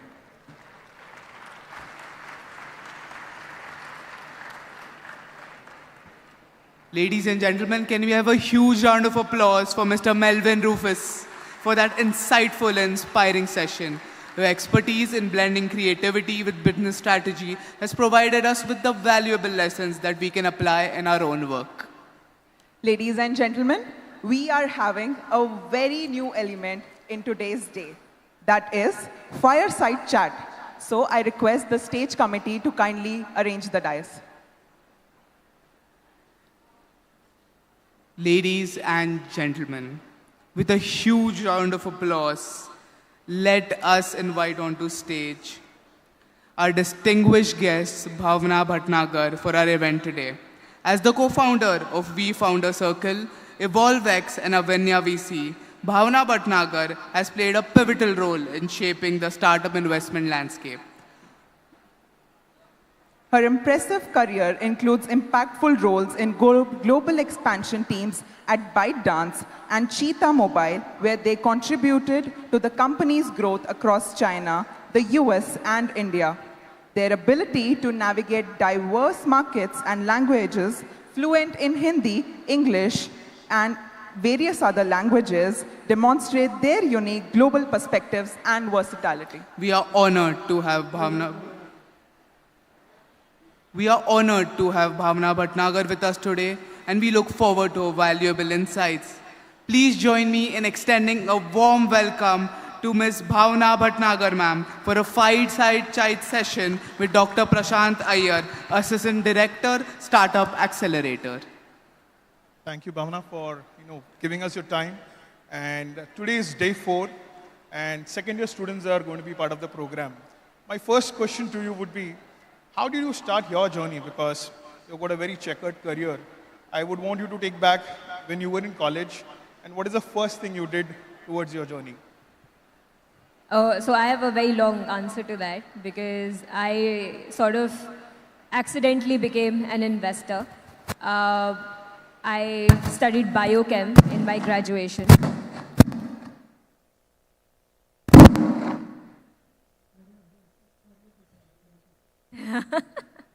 Yeah, so I started my journey studying biochem. So I had no intent of ever becoming an investor. In fact, finance was probably the last choice I wanted to study in school. I was always a science student. After that, humanities, and after that, finance. So, no interest whatsoever. But yeah, the journey has been very interesting. I think I was always a very curious personality, wanted to learn a lot of things. After biochem, I became a journalist for India Today. Spent good amount of time in the newsroom, covering a lot of stories, producing a lot of stories. After that, because I used to cover a lot of international news, I was always intrigued by the role of China, in the global economy. And I decided to study international relations, focusing on China. And hence, I, left my job and I was like, I'm going to study more. I think I want to study more. And luckily, I got 2 scholarships to go to China in US during my studies. And it was a big eye-opening experience for me. That was my experience of first time actually understanding how global investments happen, how is China operating, right, on a big level, what is the role of US in global economy.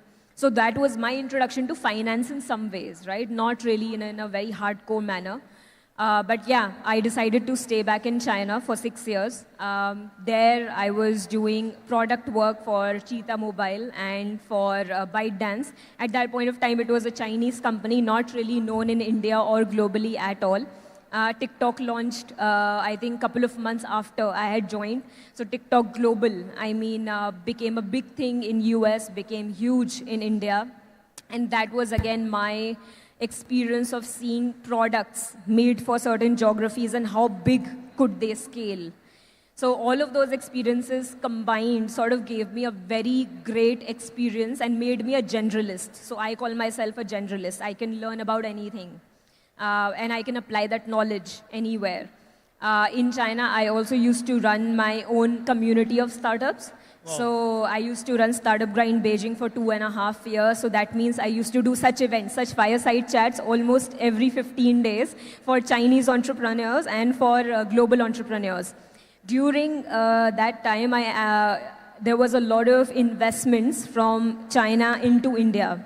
As you may remember, most of the unicorns 5 to 6 years ago were made from Chinese money, right? It was all Chinese investors, Paytm, you remember these Unacademies and all of that. All of it was Ant Financial or one or the other Chinese investors was putting money there. During that time, a lot of Indian entrepreneurs started visiting Beijing because that was the tech hub, right? And I was very active in that ecosystem. So I got the opportunity to meet a lot of Indian investors and Indian entrepreneurs who were coming to Beijing at that point of time. So my entry into the Indian ecosystem happened like that. And now, I mean, I built a huge network. And then, of course, my partners today had met me for the first time in Beijing, right? Wow. So they knew about me from that time. So when they wanted to begin something in India, they contacted me because I was the global sort of, personality with global network, who could understand what a startup needs to do in order to go global. I had built products and I had built a network, and that is what they believed was one of the things that was missing in the Indian ecosystem. And as you would notice, right, in Indian ecosystem, what had been happening for a very long time was Indian startups would get funded, then they would get sold, right? There were not many IPOs. The mindset of Indian founders was not very global. I think now we see that a lot of Indian founders believe that they can build startups that would scale outside of India as well. That was not necessarily the case a couple of years ago. So that was one of the things that my partners thought is very important for me to contribute to the ecosystem. And hence, I joined as a co-founder. Now it's been 4 years since we started.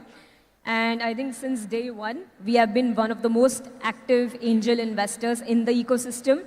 And, our USP has always been volumes. So we don't invest in 10 companies in a year. We started off with the very first year, we invested in 45 companies. Next year, 62. After that, 85. Then 108 almost. So every year, we are increasing the volume of deals that we do. And of course, that is enabled by the network of 14,000 investors that we have with us today across 60 countries and the 3 funds that we are operating. So we have a SEBI domestic angel fund. We are the only network to have the license of Global Gift City Fund, which we are operating for 1.5 years now. And yes, we are very close to completing our raise in our VC fund. Wow. So yeah, that's how we invest so much. A pretty checkered career. Now, as students, if you could point out to 2-3 very key skills, which is very essential as a student to grab that, because you go through from an employee journey to an entrepreneurship. So key skills are very important to get developed. So if you could share some insight. That's a very, very good question, because now that I've been in the ecosystem, I feel one of the big gaps that exist in the VC ecosystem today is the same that you're mentioning, that journey from an employee to a founder. So what happens is that a lot of young people, they join the VC ecosystem directly after graduation.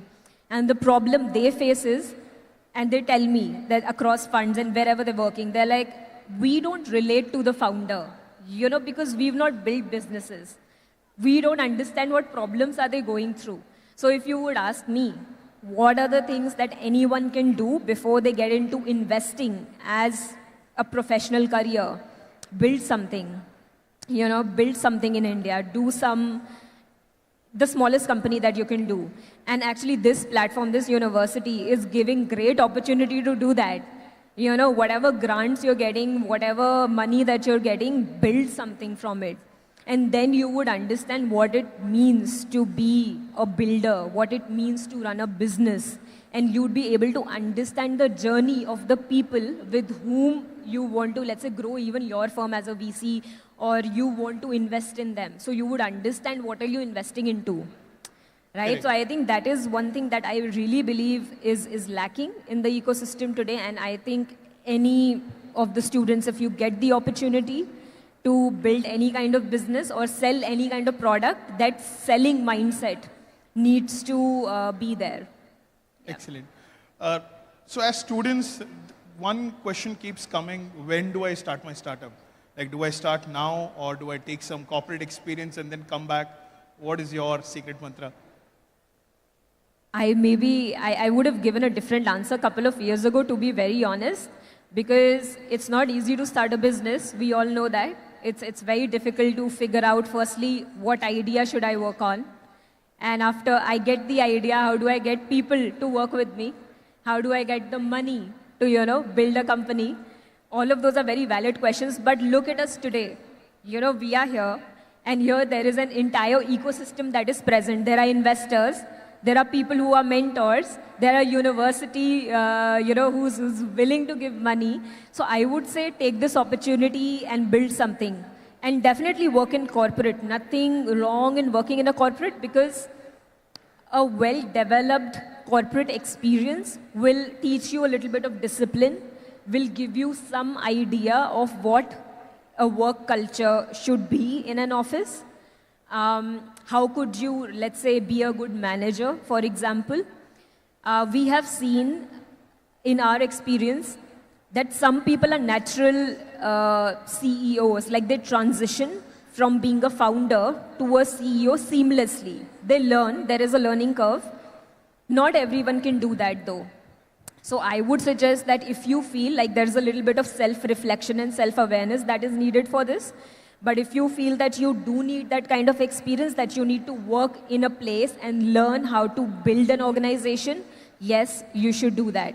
Otherwise, if you jump into entrepreneurship early on in your life, try to get great mentors. Seek mentors.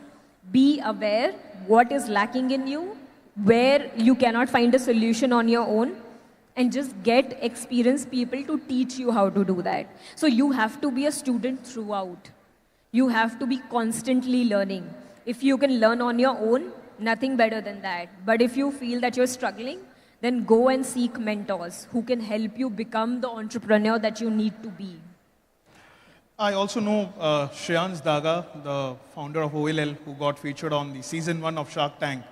At the age of 17, you backed him. What is that thing that these students can grab that opportunity to get your backing? And what is that thing you looked at him? So with him, the story is very interesting, and also the person who made that investment happen is actually sitting here. Monica is here. I think she'll be in the next panel. So with Shreyan, it was very interesting. So our core belief is that we want to fund companies that are doing something innovative, and a founder who knows what he is doing or she is doing, right? When I heard Shreyan's story, or when I got to know about the fact that he was already running a company since he was, 15 years old, I was like, maybe it's a hobby, it's not a business that we want to fund. So we were a little skeptical. We were like, I don't know if we want to, fund this or not, I mean, what would people say? A lot of our community of investors, they'll not take him seriously.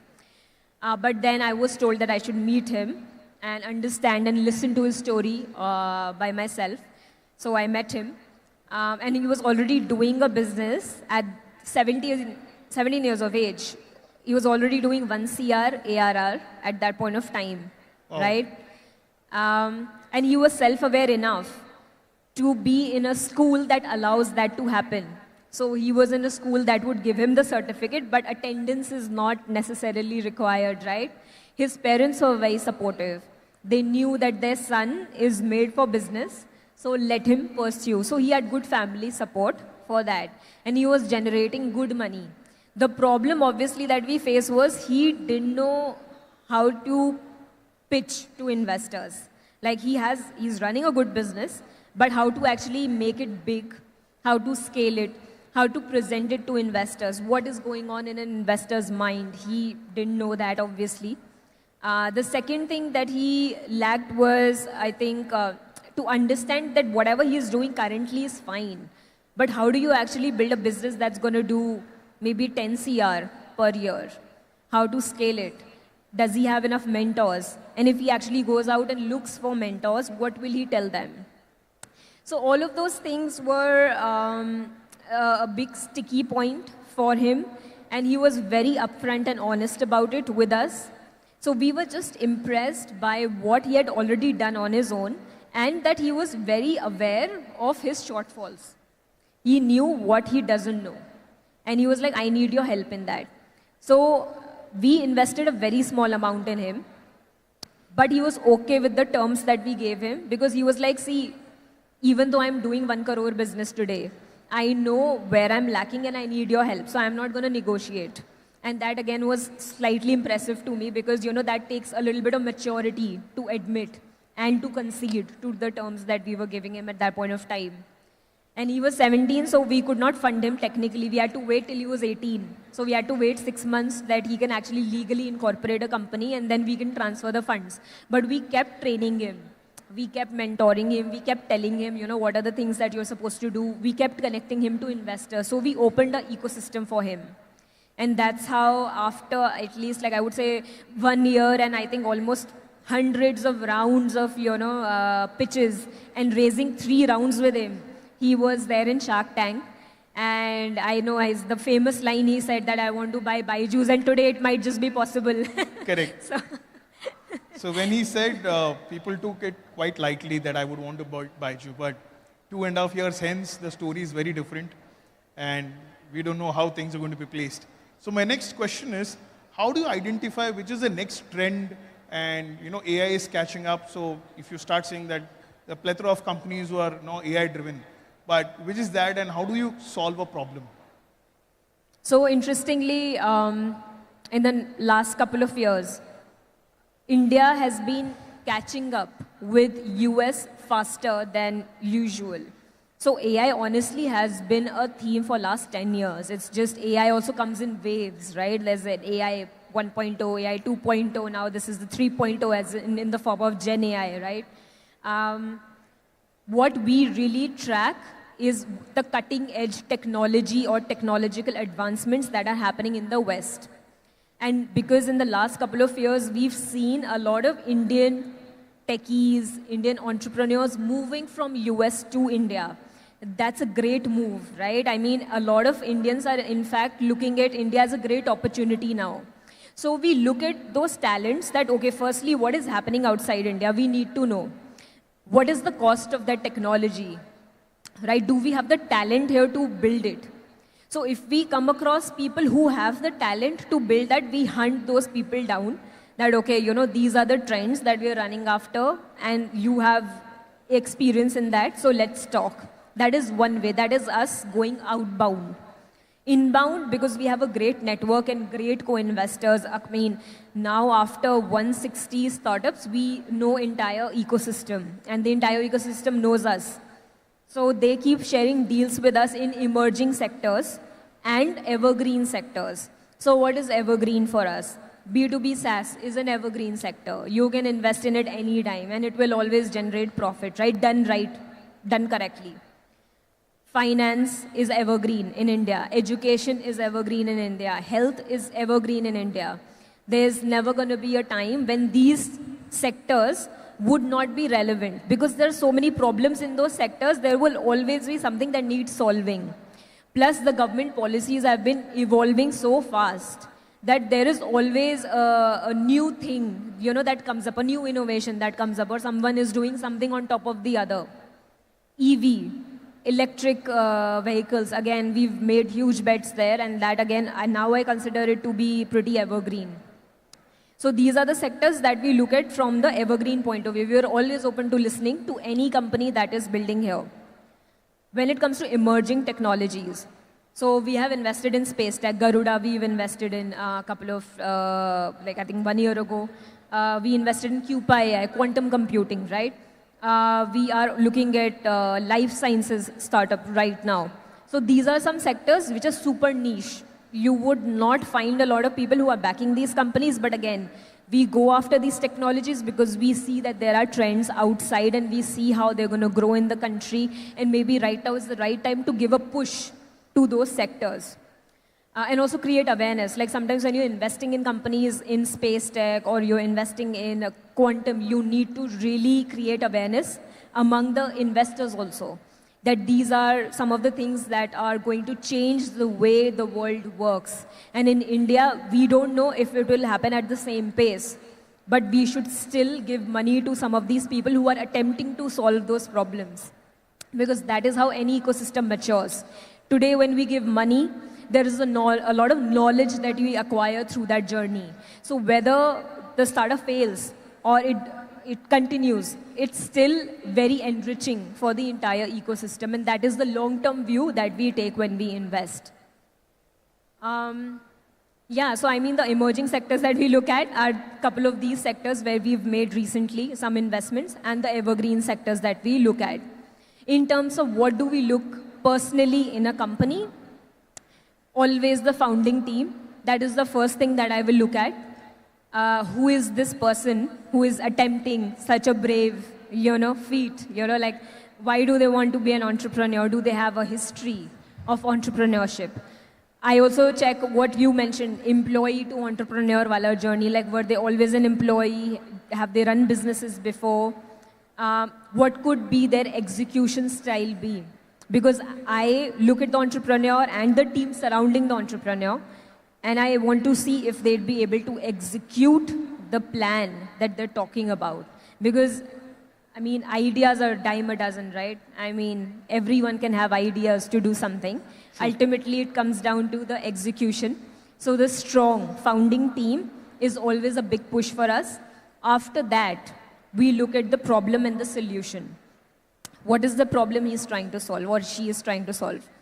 And what is the solution and how unique is this solution, right? So we have a team of analysts who go through multiple competitors, who look at all the market research, and we're able to tell that, okay, where do we place this company?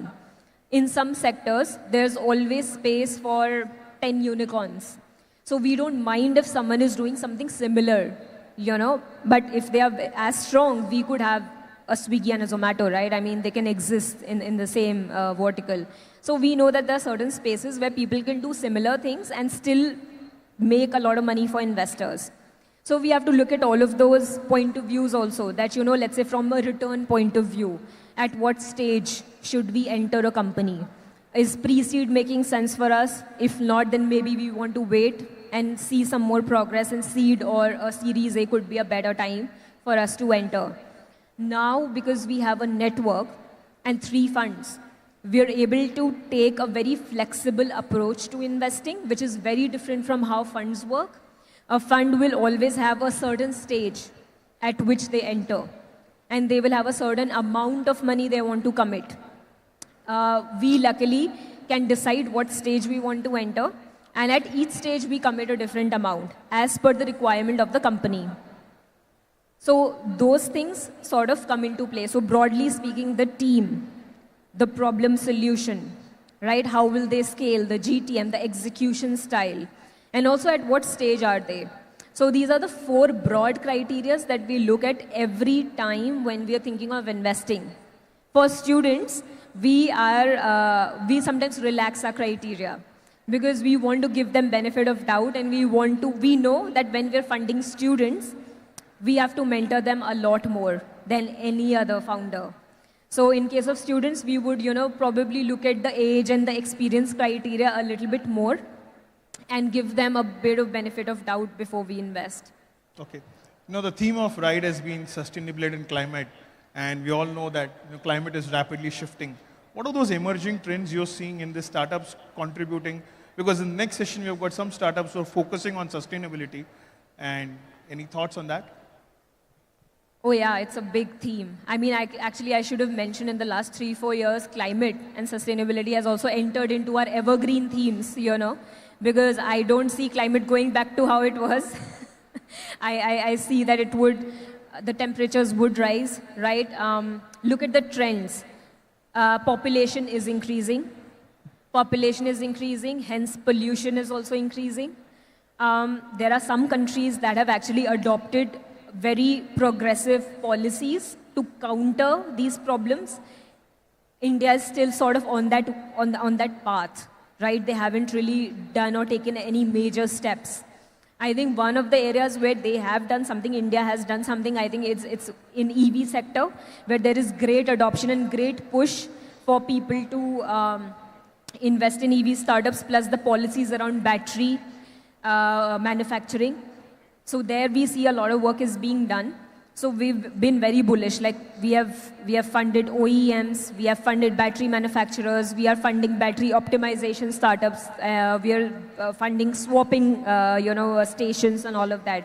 Every kind of ecosystem and infra that is needed for enabling EV, we are going after it. So in sustainability, right, we are looking at decarbonization. It's huge for us, and decarbonization can happen in multiple ways. Either you adopt a technology that reduces carbonization, either you give credits, carbon credits. Those two areas we are actively investing in. We are also going after solar in a big way. Wind, not so much today, but solar again, solar manufacturers, I think solar platforms for that matter, we are funding them as well. Circular economy is huge. In fact, I just met a startup in the green room that is again doing excellent work in sustainability, right? So everything that is going to waste, how can you reuse it? There's a lot of logistics and supply chain management that comes into this particular business. Not everyone has been able to crack it, but I know a lot of people who are doing this as a small business, not as a VC fundable business, but as a small business. So we're definitely looking at that. Reusable packaging. A lot of startups have come to us for reusable packaging, basically using whatever leftover paper and using that packaging that pizza companies use, food delivery companies are using. If you can make something out of that. Reusable, I think sustainable apparel, right, like has become superbly fashionable. It's in fact a premium category now. Even in shoes, like fashion, sustainable fashion is a big thing right now. So those are a couple of things that we are sort of looking at, and we are very actively investing also, plus evaluating and also giving mentorship. Sometimes when we are not able to invest, we can just mentor them and give them business, right? And then maybe we fund them probably later. But yes, those are pretty evergreen areas for us right now.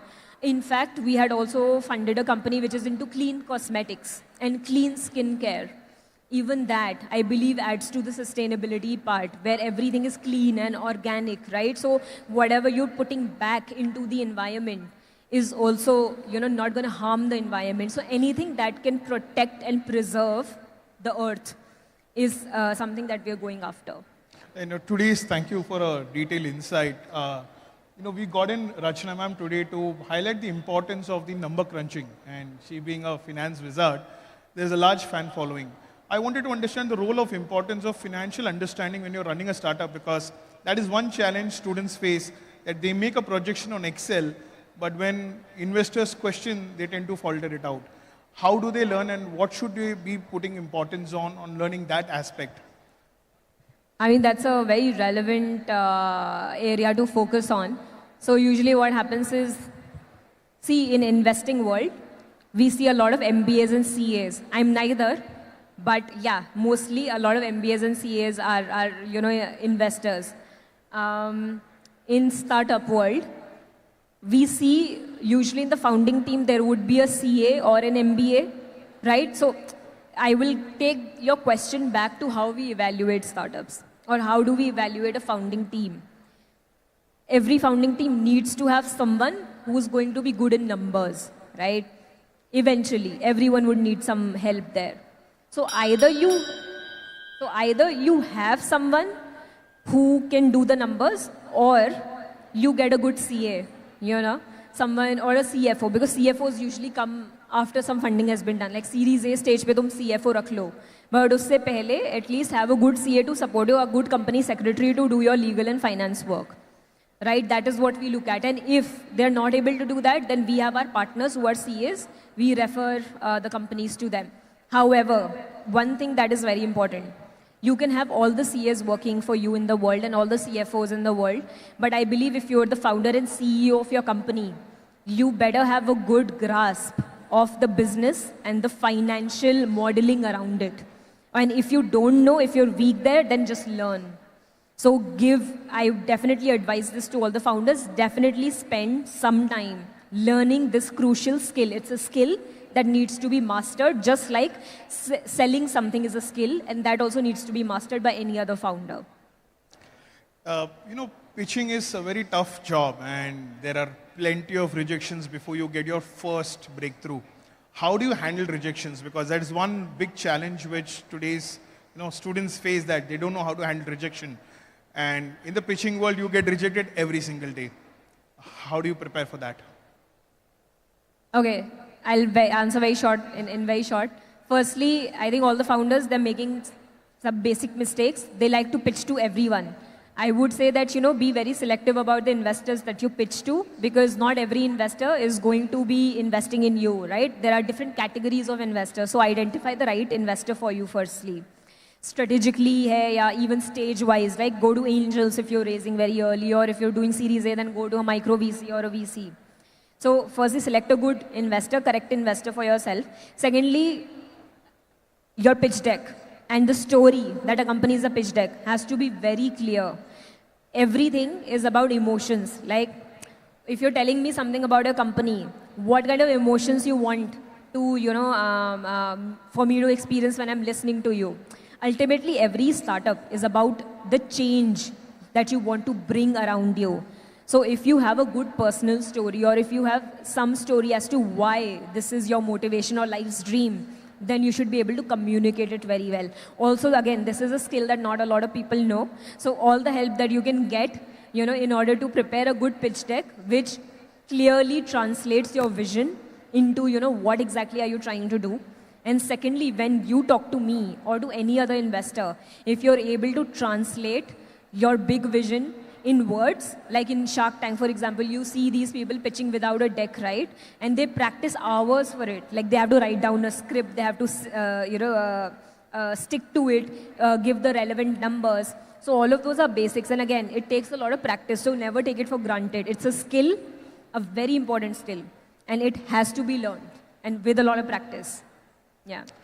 One last mantra you would want to give to these students, because tomorrow is their culmination day. We are going to launch a startup challenge for them. Rahul sir has kept a huge fund to be invested in student startups so that they become eligible. So what is it, one mantra you would want to give them to build something for Bharat? See, the opportunity that you're providing these students is incredible. It's incredible. My mantra would be, just go and get it. Just go out there and try something without the fear of failure. I think the economy, the ecosystem that we are living in right now, India is abundant with opportunities. There was a time, right, when everyone wanted to go outside of India to be successful. I mean, you have that opportunity here without having to move anywhere else. So I would say that make the most of it. Go out there and do something without really thinking too much about, if you'd be able to succeed or not. Just enjoy the journey, So I would say the opportunity that you're giving these people, I would suggest all of you try to, build something or sell something, or, just enjoy, what it is to build something of your own. And that satisfying feeling that you build something and sell something, it's great. So create some value, like just go out there and do it. I think that's my mantra. Thank you, Bhavna. It's been a very insightful journey for them, understanding that how do they pick up those key skills and go away from fear of failure. I think that's the most important takeaway, that go and build something which is valuable, which can have a large impact. I really thank you for giving us your time. And with a huge round of applause, let's complete this session. Thank you. Thank you so much, ma'am, for your invaluable insights. I would now request the technical team to kindly play the video for ma'am.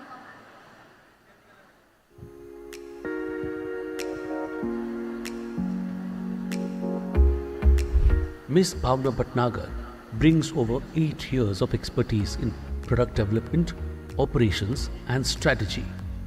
Her career spans a diverse array of domains, including AI-based content aggregation, short video streaming, social media, and online learning social community-based mobile application products. With a background that includes working in China, the United States, and India, she has been an integral part of global expansion teams for leading companies such as ByteDance and Cheetah Mobile. As the co-director of startup Grind Beijing, she played a crucial role in fostering one of the most active startup communities worldwide, collaborating with a dedicated team of volunteers. Her diverse skill set includes product development, product design, user experience, operations, community management, business development, and marketing. Currently, she holds the position of co-founder and VC at V Founder Circle, an investment platform that focuses on early stage startups. We warmly welcome Ms. Bhavna Bhatnagar.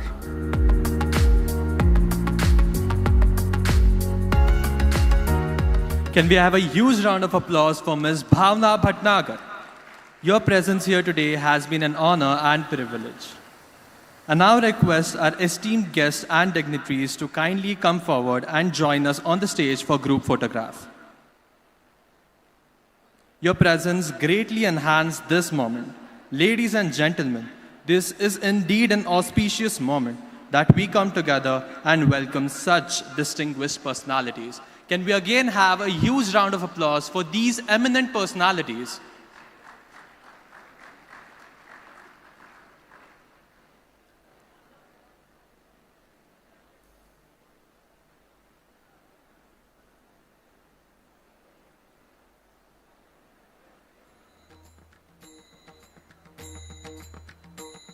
Ladies and gentlemen, we are so fortunate that even being in second year, we are thrilled to have such eminent speakers within us, and we are getting an opportunity that we are able to hear them. I now request our dignitaries to kindly join us down the stage as we proceed to next element of the session, that is panel discussion. I also request the stage committee to kindly set the stage for panel discussion. Ladies and gentlemen, we have a few announcements to make. That is, we'll be having a world record attempt tomorrow at R.I.D.E 2024 here at Swami Vivekanand Sabha Mandap. After the valedictory ceremony, the Google Forms have been circulated, and all you need to do is simply fill out the Google form and register yourself for the same. This is your chance to be part of a world record, and the participants will be receiving a certificate to showcase their contributions. I'm also excited to announce that today at 5:30 p.m. here at Swami Vivekanand Sabha Mandap, we will be having our comedy night, the most awaited moment for R.I.D.E 2024. We'll be having with us Pramneet More as our comedian for tonight. All the details shall be shared on the Instagram page of R.I.D.E MITWPU. I request all the students to kindly follow the page for further more details. Ladies and gentlemen, as we now proceed for our panel discussion, I have a quick announcement that we will be having a Q&A session after the panel discussion. There will be question and answer session after our guest addresses us all. There are two podiums present at the left and right side in the pandal among the audience. I kindly request the students who are willing to ask the questions to walk up to the podium and ask your questions further to the dignitaries. Ladies and gentlemen, esteemed panelists, and our dear attendees. In a world where pace of change is relentless, where the demands on our natural resources grow even more insistent, and where the consequences of our collective actions are becoming increasingly evident, we find ourselves at a pivotal crossroads. It is a moment in history where the choices we make today will echo the generations to come, shaping the contours of our future in profound and lasting ways. The theme we gathered here today to explore is eco-visionaries, reshaping the future for positive impact. Is not just a topic of discussion, but a clarion call to action. It invites us to look beyond the horizon of conventional thinking, where the harmony between human progress and environmental stewardship is not just an aspiration, but a reality. Eco-visionaries are those individuals, innovators, and leaders who dare to think differently. They are the architects of a new paradigm, one that seeks to balance the scales of development and preservation. These visionaries see the environment not as an obstacle to overcome, but as a partner in our collective journey towards a more sustainable and equitable future. They challenge the status quo, harnessing the power of innovation, technology, and community to create solutions that are both visionary and practical. Ladies and gentlemen, we'll shortly be beginning with our panel discussion. But before that, I repeat the announcement that we will have a Q&A session as we proceed with our panel discussion at the last after our guest addresses us all. There are two podiums present in the audience, one at the left side and another at the right side. Students willing to ask the questions have to kindly walk to the podium where student volunteers are present to assist them, and further they would have to ask their questions. I would now request Dr. Ishwar Krishnan Iyer, Dean of Ramcharan School of Leadership, MIT World Peace University, and Dr. Dipendra Sharma, Dean School of Business, MIT World Peace University, to join us on our stage to felicitate our panelists. I would also request our moderator, Dr. Prashant Iyer sir, to kindly join us on the dais. Now, ladies and gentlemen, I am thrilled to welcome you all to explore more on the topic through panel discussion. We have with us Mr. Amod Kulkarni, the founder of the Kapda Project, Mr. Kapil Malhotra, MD and founder of Total Solutions Group, Ms. Monica Gupta, co-founder of Early Seed Ventures, Ms. Gauri Kavi, co-founder of Swardhara. I request all the panelists to kindly join us on the stage. Can we have a huge round of applause for our panelists?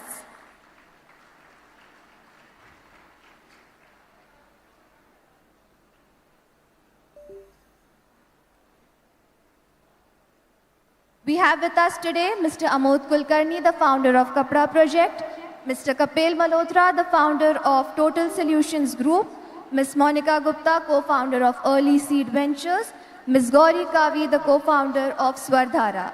I request everyone to join their hands in welcoming us. Give a huge round of applause, everybody. Now request Dr. Ishwar Krishna Iyer sir, Dean of Ramcharan School of Leadership, to join us and felicitate our esteemed panelists. Mr.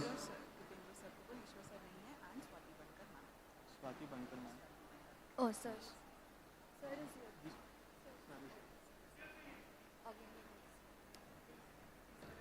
Mr. Amol Kulkarni, I would like sir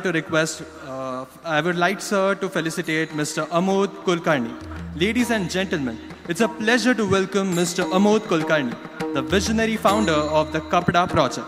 His dedication to sustainable fashion is transforming the industry, providing the style and sustainability that can go hand in hand. Through innovative approaches, Kapda Project is adding values by focusing on scale and enhancing the user experience. Please join me in welcoming Mr. Amod Kulkarni. Now, like to request Dr. Ishwar sir to kindly felicitate Kapil Malhotra sir, the MD and founder of Total Solutions Group. Ladies and gentlemen, it's a pleasure to introduce our esteemed guest today, Mr. Kapil Malhotra.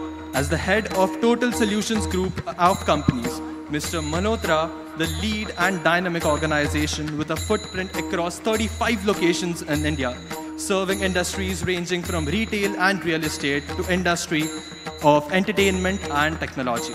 His expertise spans market research, audits, asset management, and strategic consulting. Can we have a huge round of applause for Mr. Kapil Malhotra?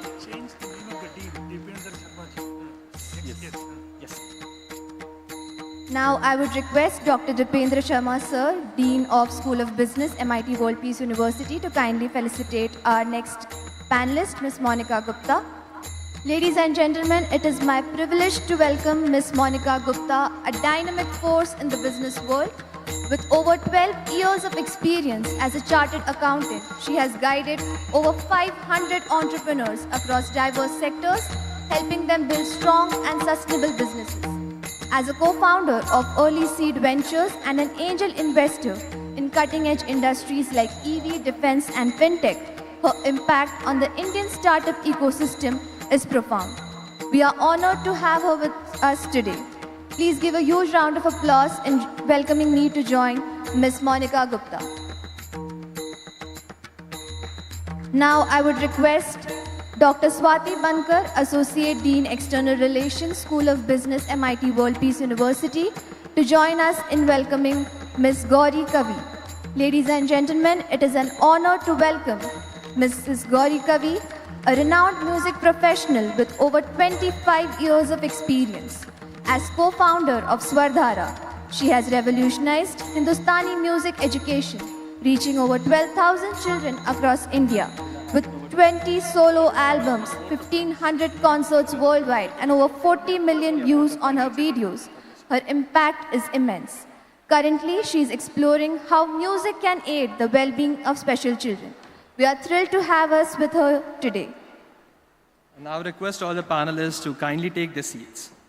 Our esteemed panelist here today brings with a knowledge of wealth and experience that will provide a valuable insight and ignite the engaging conversations. I now hand it over to our moderator for today, Dr. Prashant Iyer, sir. Thank you, everyone. I know that it's been a very long day, traveling across cities, traveling across states. Thank you for coming. Today's panel discussion is mainly focused on sustainability of entrepreneurship and careers, both, because all of you all have started being employees or professionals and then got into serious entrepreneurship. So the first question to Monica would be, what is that one thing you could relate from your journey? That how did you transition? Because that's a large movement of students happening where they want to understand, how do I take my first step? Okay, good morning. Good morning, everybody. Thank you for that question, Prashant. Your question was more about how did I transition in my journey. So mine has been a very dramatic journey, actually. I was a homemaker till the age of 34, okay? And then I completed my chartered accountancy at that age. I gave my final exams after 3 children, and that's how I became a CA, and started a CA firm, and started helping entrepreneurs in their, right from one company incorporation, helping build up businesses and in their growth journeys.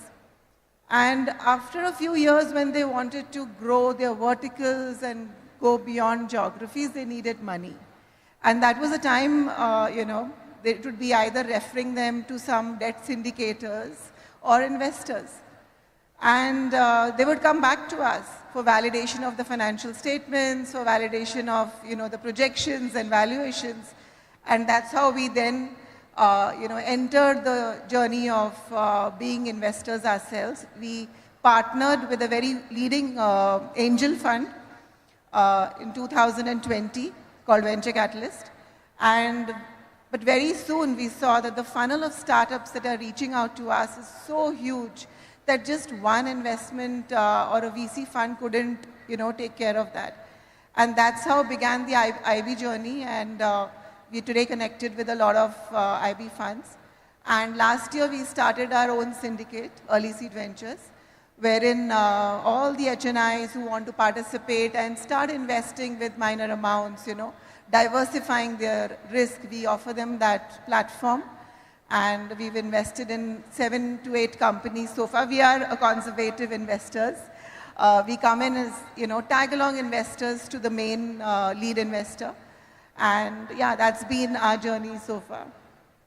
One common thing, again, which we have, again, 2 celebrated chartered accountant. Kapil sir, again, being a celebrated chartered accountant with, again, a checkered history. The first question to you would be that, when did you take this journey of becoming an entrepreneur and saying that I will keep my CA behind and I would definitely want to pour into that startup ecosystem? I would like to start by thanking the entire team at MIT for inviting all of us here. I think it's a privilege, it's an honor. I think it's a great opportunity for everyone to be here witnessing this R.I.D.E event today.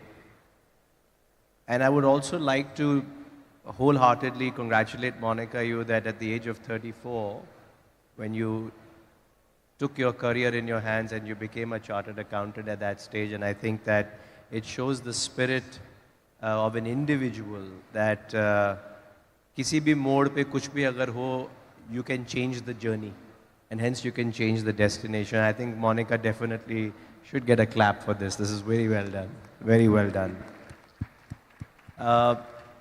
Coming to my journey and 2 decades plus now, 25 years of being a chartered accountant, you know, life is very interesting. It takes different turns, right? We sometimes plan for something, but something else happens. So I think one of the things that I have learned is that you need to keep walking, keep moving ahead. And then you will find across the journey that you have crossed certain milestones. But yes, there has to be an element of planning behind it. Sometimes we think that we will plan our work, but what is very important that you work your plan. If you don't work your plan, then things don't move in that direction. When I was looking at the title today, I mean, I'll just very briefly say something, and then I'm sure you'll be talking about sustainable and climate as well. I was recently at an event where we had Mr. Jaishankar at that event and talking about climate and sustainability. And then obviously we have the Kapda project here, which is you know, working around the concept of that as well. There was one thing that really got stuck in my head during that conference that I still remember. So there's something known as stealing from the future. So if you see whatever we're doing today, and all these climate changes that we're seeing, all the issues that we're seeing globally, it's because we are at a rapid progress without being responsible and accountable. So we are stealing from the future. When you're stealing from the future, the impact is also going to be in the present, and definitely it's going to be in the future. So it's very important that now the future of the world is sitting here, the future of India is sitting here in front. So all decisions that are being taken today, let's say we flip this and we say, how can we contribute to the future, not just steal from the future? Thank you, Kapil sir. Very interesting insight on how do you contribute, because the entire idea is only if you contribute, you're going to receive in multitude. The next question to Gauri is, you know, you've been a professional singer. What motivated you to, you know, extend that into the education system? So any insights about your journey of how you transitioned? First of all, thank you very much for this opportunity where I can really share my thoughts on such a great platform. It's an incredible journey for me because I was never trained to be an entrepreneur. I never thought I can be an entrepreneur. And I was just an artist who wanted to become an artist, who wanted to remain an artist all my life. But during my journey as an artist, when I used to perform on stage, when I still perform on stage, the best comments that I get from the audiences when they come and meet me is, "Ma'am, आपकी आवाज़ कितनी अच्छी है." तो मैंने कहा कि अरे मेरी जो आवाज़ है उसमें मेरा तो कुछ भी नहीं है. I don't do anything because I have not done anything to get the timbre of voice that I have got. It is a natural thing. The thing that the audience should be actually noticing in my music is the way I present my music, the way I express the words, the way I connect with the audiences musically, and they are not able to do this because they have not learned the art of music. And that is where I understood that the journey, the inward journey that normally as an artist, normally an artist has, कि I should grow and मेरा गाना अच्छा होना चाहिए, मेरा गाना लोगों ने सुनना चाहिए. I think it's time for me to take the step outside of myself and undertake the outward journey where I need to go out into the people, I need to go out into the audiences and educate them what music can do, what magic music can do in their lives. So basically when we talk about music, it is all about listening and vocalization. Like the group that we are sitting here right now, we are all exactly listening to what Prashant sir is saying and trying and respond to what questions you're asking us to. So it is exactly the same about music. just hearing is not enough. There is a lot of people who are just hearing what is being said, but there are very less people who are exactly listening to what is being said, who are exactly trying to process what is being said and then responding, and going forward they will be taking actions based on this listening. So this listening as a capacity, or this listening as a sanskar, that needs to be developed. And उसके बाद में जो आता है, that is vocalization, where we try and express our thoughts into the audiences. And music for me is a sort of expression which I need to go into the audiences and I need to teach them. So that is how I came into this journey of entrepreneurship, where I understood that people really need to engage with music on a much deeper level than just listening to Spotify's and Gaana.com. And that is where we have created Swardhara. And one more very important theme that we are dealing with today is sustainability. And sustainability for me is preservation. Preservation of the thousands of years of tradition that we have. Because हमारे पूर्वजों ने जो हमारे लिए कुछ करके रखा है, like Kapil sir said right now, seeing into the future, or rather seeing from the future.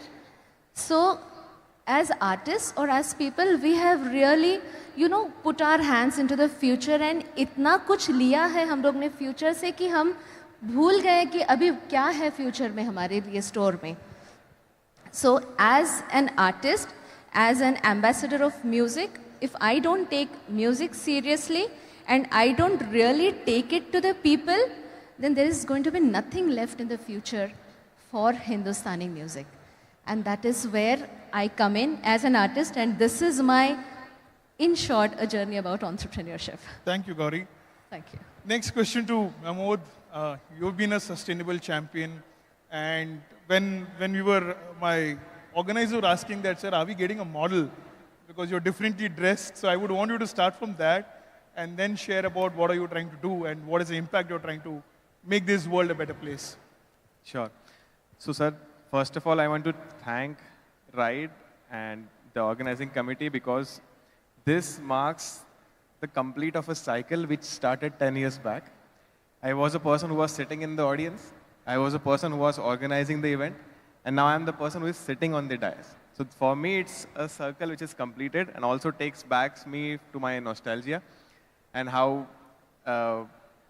adventurous it used to feel to organize events, and now how I am feeling anxious as a speaker on the stage. Coming back to your point about my appearance, that's how Kapda project started. We want to feel comfortable. If we are feeling comfortable, we feel confident. And if I am confident, then I can excel in what I do.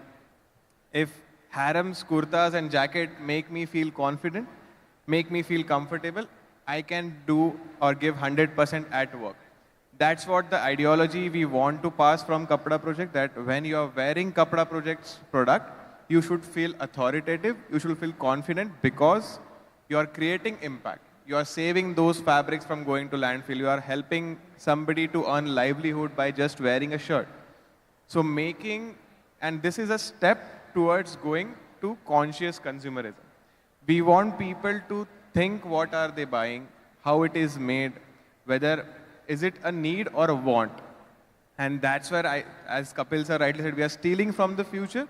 So this is the generation which will bring this change in the consumerism, where they will think first and then buy, because other generations have already bought. They have already stolen from the future. Now the present generation, who is dependent or who is going to change the future, are taking huge steps towards conscious consumerism, but it takes everybody of us to have that awareness and to spread that awareness. Because sustainability is a behavioral change. It has to come from within, it has to come from individual. And it is not a group of people doing that will create impact. We as a country are somewhere around 130 crore people. That's according to 2014 statistics. We have increased that number. So everybody has to do something on their part. The moment we start understanding कि ये दुनिया की problem नहीं है, मैं भी दुनिया का part हूँ, ये मेरी भी problem. So I have to take some effort individually सब लोग करेंगे तो एक बड़ा impact होगा. And that's how Kapda Parade started, and that's how we started thinking of how we can impact others and also create quality out of impact. Amazing. Question to Monica, you know, in the entrepreneur journey, your co-founders play a very big role. Now, a lot of these people who sit, they come in groups and ask, how do I choose my team? Because at the age of 17, 18, you know, typically they would sit and have a discussion and they'll feel, okay, this looks good. So how do you choose your partners? Because a lot of friends, they come together and one dispute comes and they fall apart. Yeah, it's a great question, Prashant. So I think we should look at what are the qualities that a company, a co-founders should have to make a great company, right? That will lead me to the answer to this question. So, of course, you know, a co-founder may have a founder may have a great technical skill or may have a great knowledge, but there are a lot of other aspects which are required. For example, it's great networking, it's great marketing, it's, you know, fundraising skills, it's ability to have good financial background. Now, one person may not be able to have that. So he or she should look at others who can fulfill this, which they don't have. So a co-founder may be a perfect person who can fill in these kind, and together, you know, they can have these attributes or skills for making up for a great company. Now, how do you find such people? The more you network, the more you attend events, the more you go to startup events, the more you go to mixers, the more these kind of events at student level, where you're constantly talking about your ideas and brainstorming and getting to know people who are interested in your vision and mission, and spending some time with them rather than just getting immediately, chalo, let's start a company. Because you may be great as friends, but you may be not gelling together when it comes to taking professional decisions. So spending some time with each other and then taking that leap of faith. So if that answers your question. I think choosing the right blend and complementing skills is very important. Yes. Building on that, my next question to Kapil would be, when Modi ji said that, you know, pakoda is a business and people should sell pakodas, and we had a lot of trolls happening saying that, how is that a business? But I understand that you have found one such amazing startup and they went on Shark Tank. So wanted to know that what made you feel that a pakoda could be a business which is investment worthy? Yeah, it's sometimes, you know, Monica, when you also said that, you know, we are conservative investors, iska matlab hum soch samajh ke decisions lete hain, we don't jump into every deal. But by definition, investors are optimists. हम किसी और के सपने पे अपना time, effort और पैसा लगाते हैं, right? So conservative तो word ही नहीं है. I think optimist is the word. But I get what you're saying. Coming to what you said, you know, I remember when I met the team at Mad over Paranthas and Pakodas, Gitika and Gigi, Gaurav.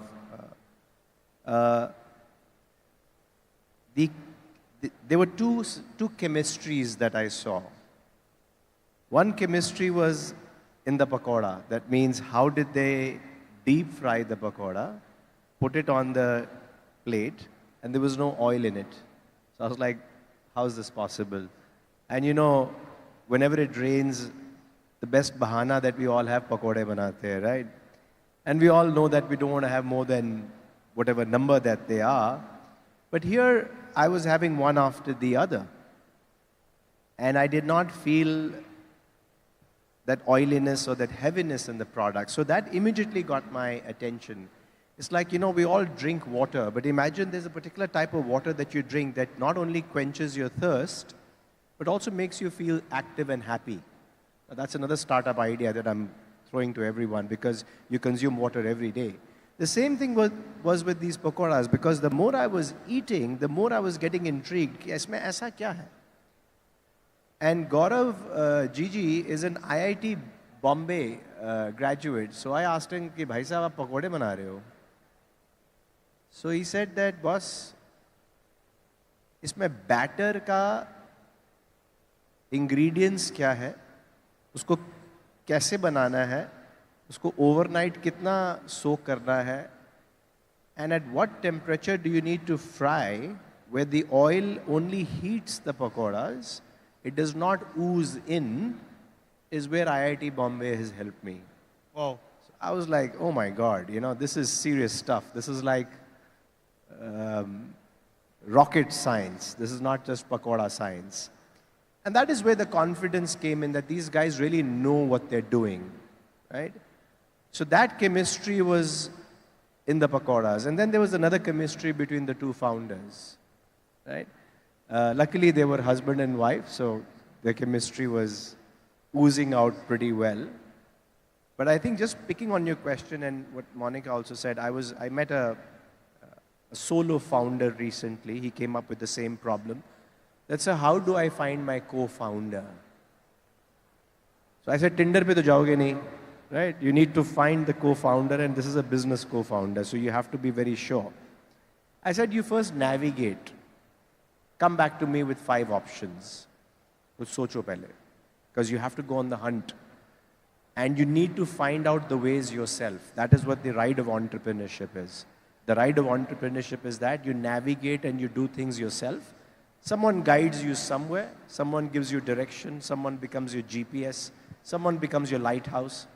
GPS में आपको direction मिल रही है, lighthouse में वो बोल रहे इधर मत आओ, यहाँ पत्थर है, मगर speed आपकी है, वो आपने सोचना है. So this young founder came to me and he said, sir, 1, 2, 3, 4, 5. I met these 5 people. एक मुझे LinkedIn पे मिला, एक मुझे Y Combinator का एक co-founder का एक cohort है, where you can find co-founders. Third was some mixers and networking and so on and so forth. I said, who is number 1 and who is number 5, and give me reasons there too. It's very interesting when you ask such a question and you peep into the person's mind to understand. So there were some positives and negatives and all that. At the end of that 1.5 hour conversation, the only advice that I could give that person,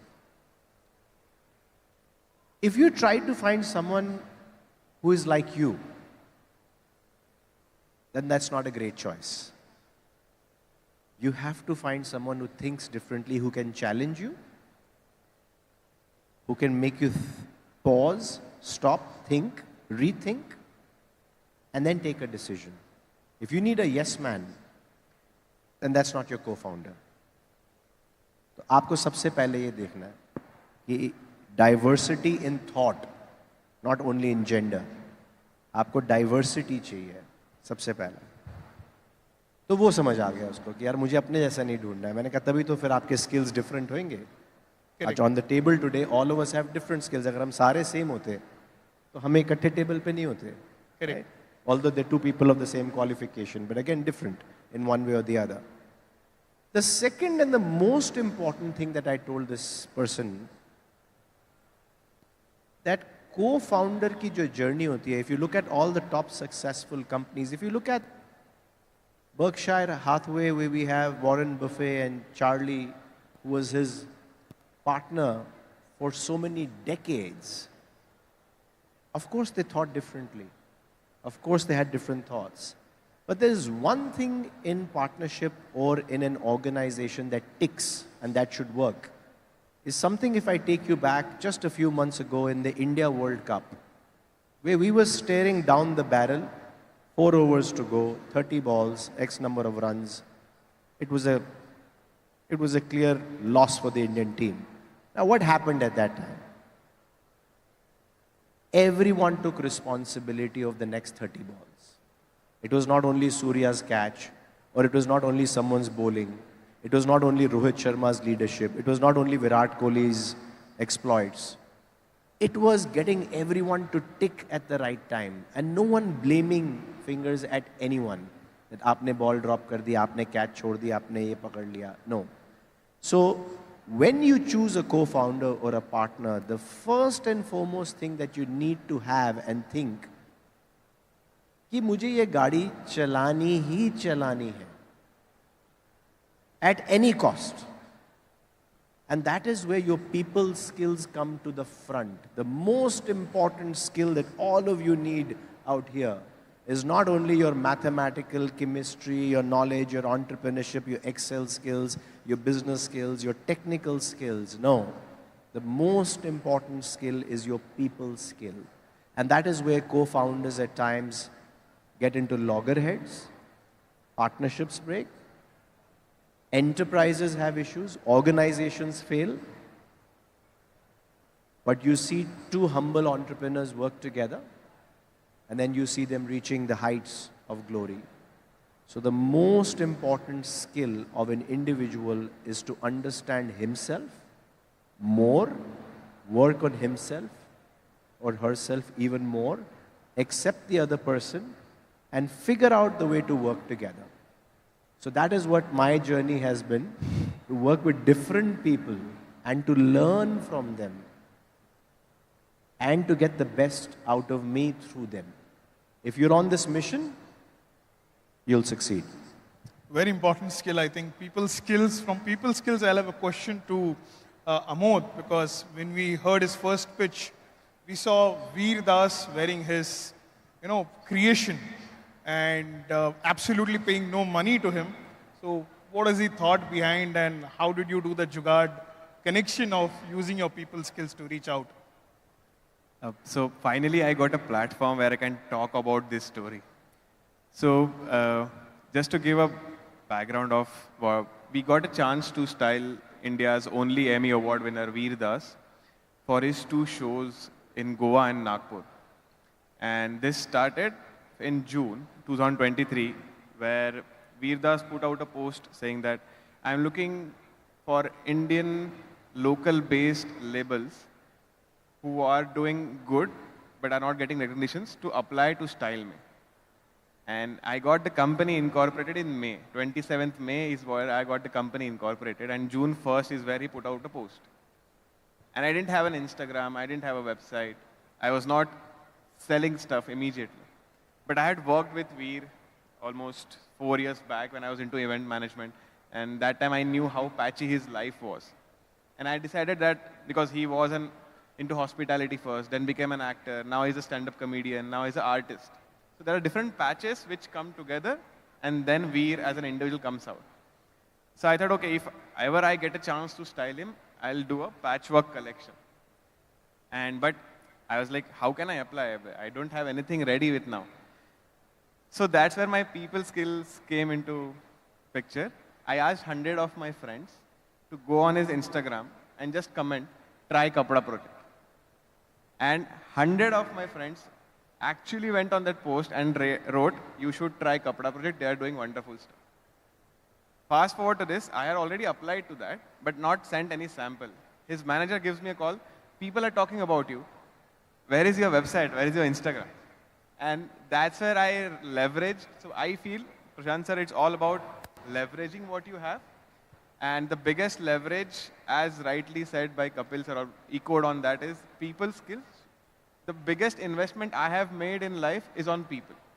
I invest in people, I trust them, and that's how I believe that it will come back to me as a result of trust. That's what Kapda Projects believes in, that you believe in each other, you believe on the person who is working with you, and you believe in their capabilities. If they are not believing, you make sure they believe in their capabilities. That's where the confidence going through the clothes comes into picture. So that's the story of how we leveraged on my friends to get Veer where the clothes were made. And when he saw the clothing, it was called Veer Vastra, because it had patches of fabric which are made in India across different states, and they came together.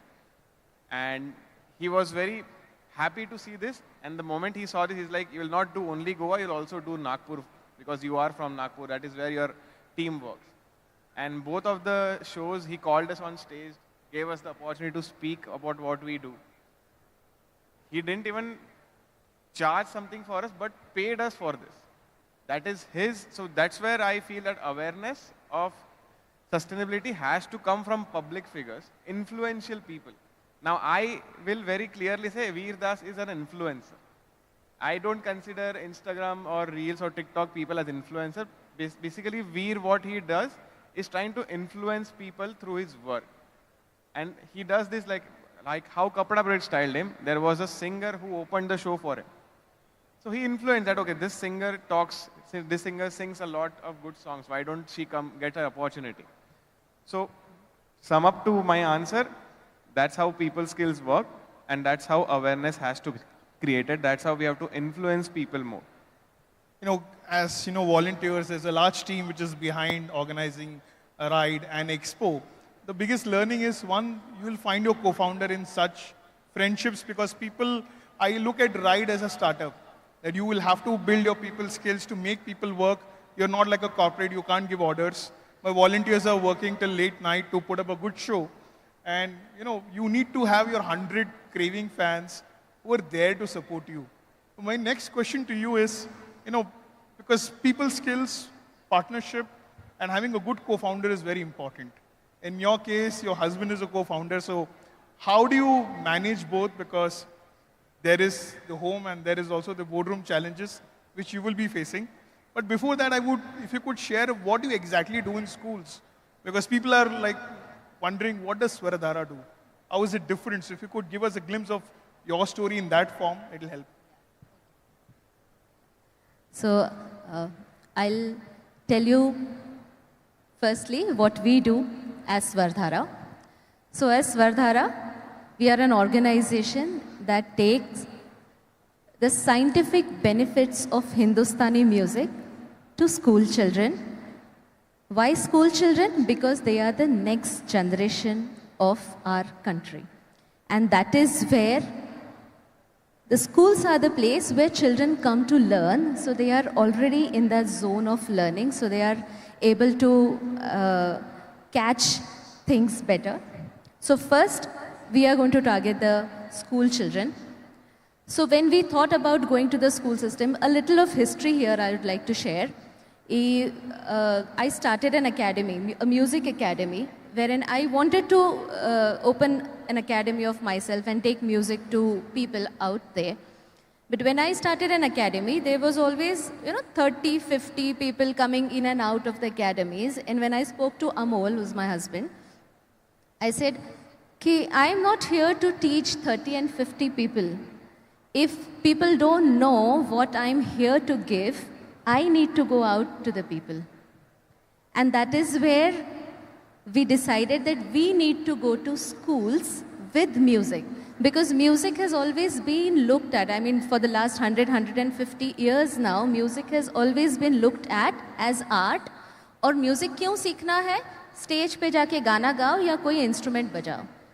इसके परे music का आज कोई अस्तित्व ही नहीं है हमारी society में, which I wanted to change.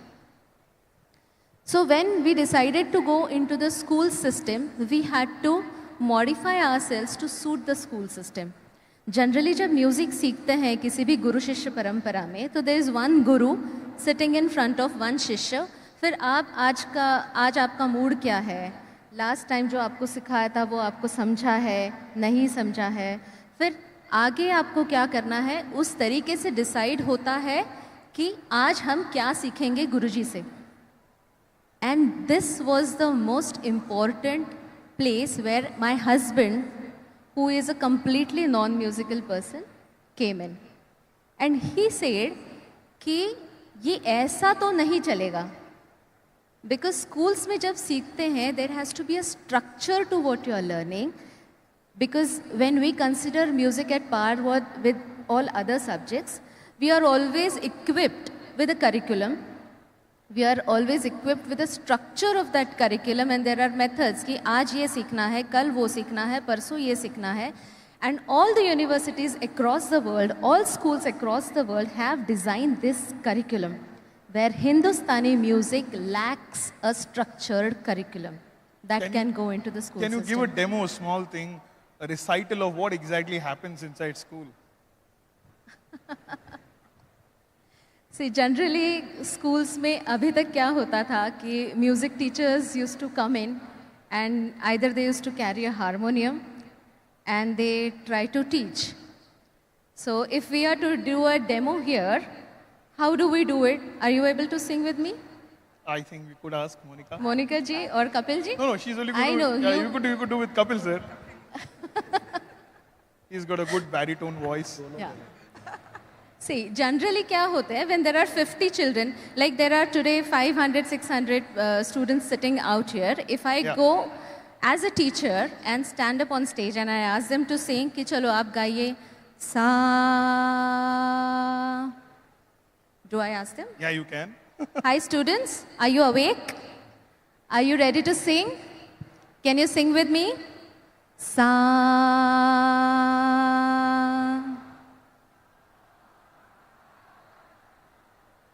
One more. Sa. So this is what typically happens when everyone comes with a different sa. Because there is no base on which they have to base their own sa. So if I am singing sa, there will be somebody who will come in sa, sa, sa, sa. So ये ऐसा नहीं होता boss. If it has to be a sa, it has to be sa, re, ga, ma, pa, dha, ni, sa. Great. So what we did was to bring in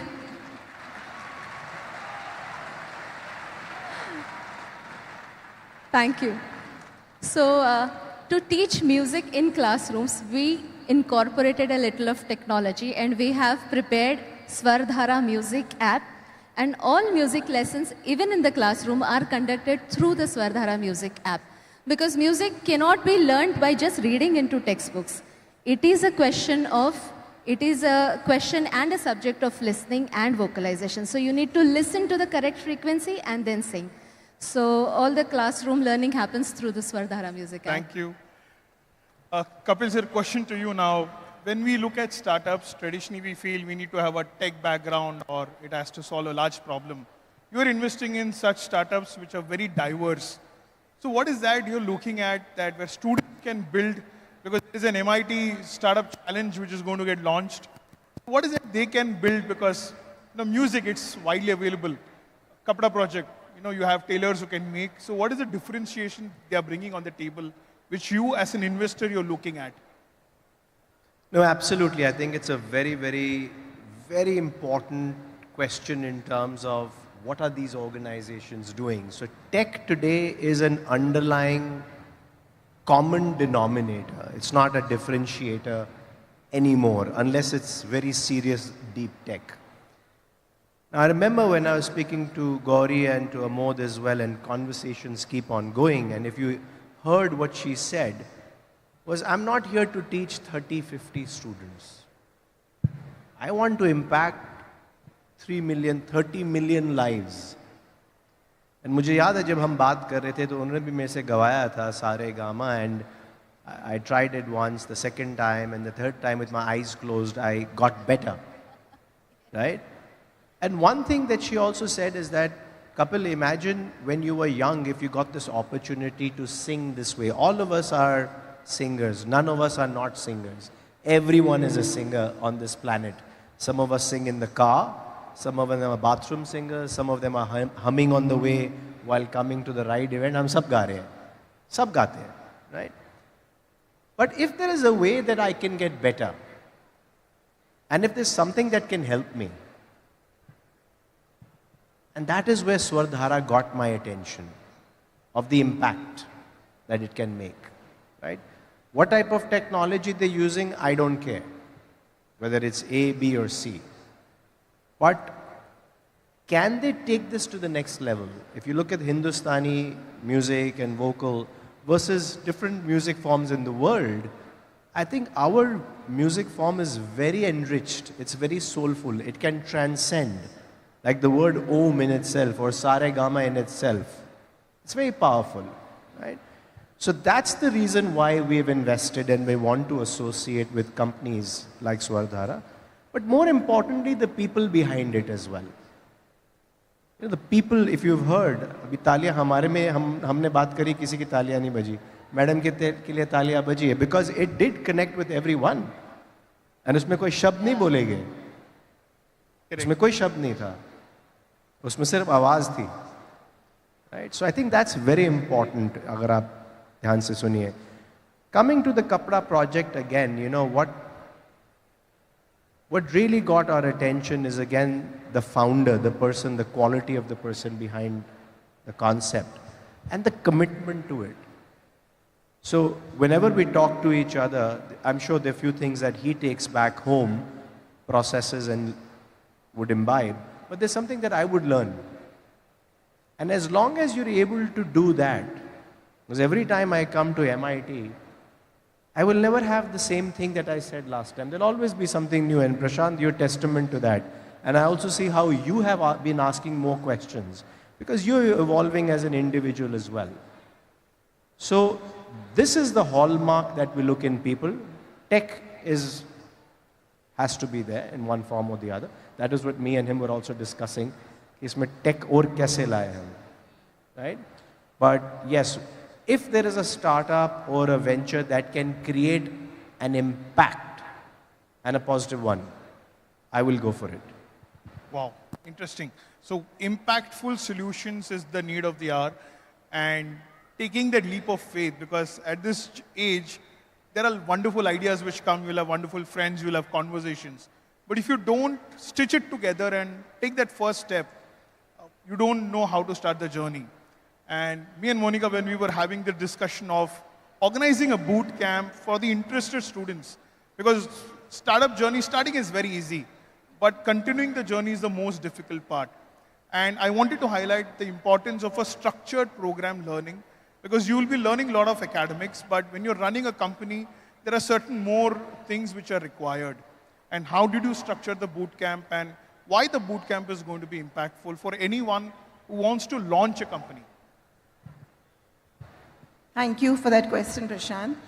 And yeah, I mean, Gauri, it was beautiful hearing you. I wish I had, done that training now. With Prashant's due permission, we would like a singing session at the end of this discussion. We would all sing there, yeah. Done. So coming to your question, Prashant, we've seen a lot of companies, even though they have got funding, and they've got great ideas. They've got great founders, but after getting funding also, they haven't succeeded. And a report says that almost 90% of the companies, startups fail in the first 5 years of their inception, right?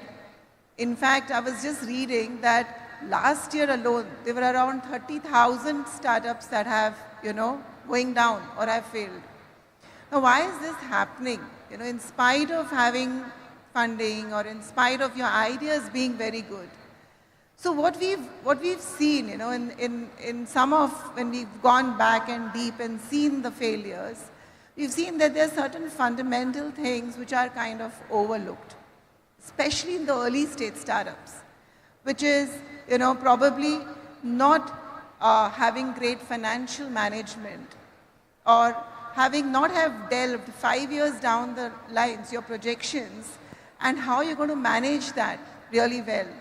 It's, so things like these where you've overlooked having a great back-end team with an accountant in place, with your legal documents in place. There are certain terms when people sign term sheets, they are so eager. Okay, I'm getting funding, and they overlook certain important terms in those, which can really be very detrimental going further. They stop you from your next rounds. It can put a full stop over there. It can be really detrimental.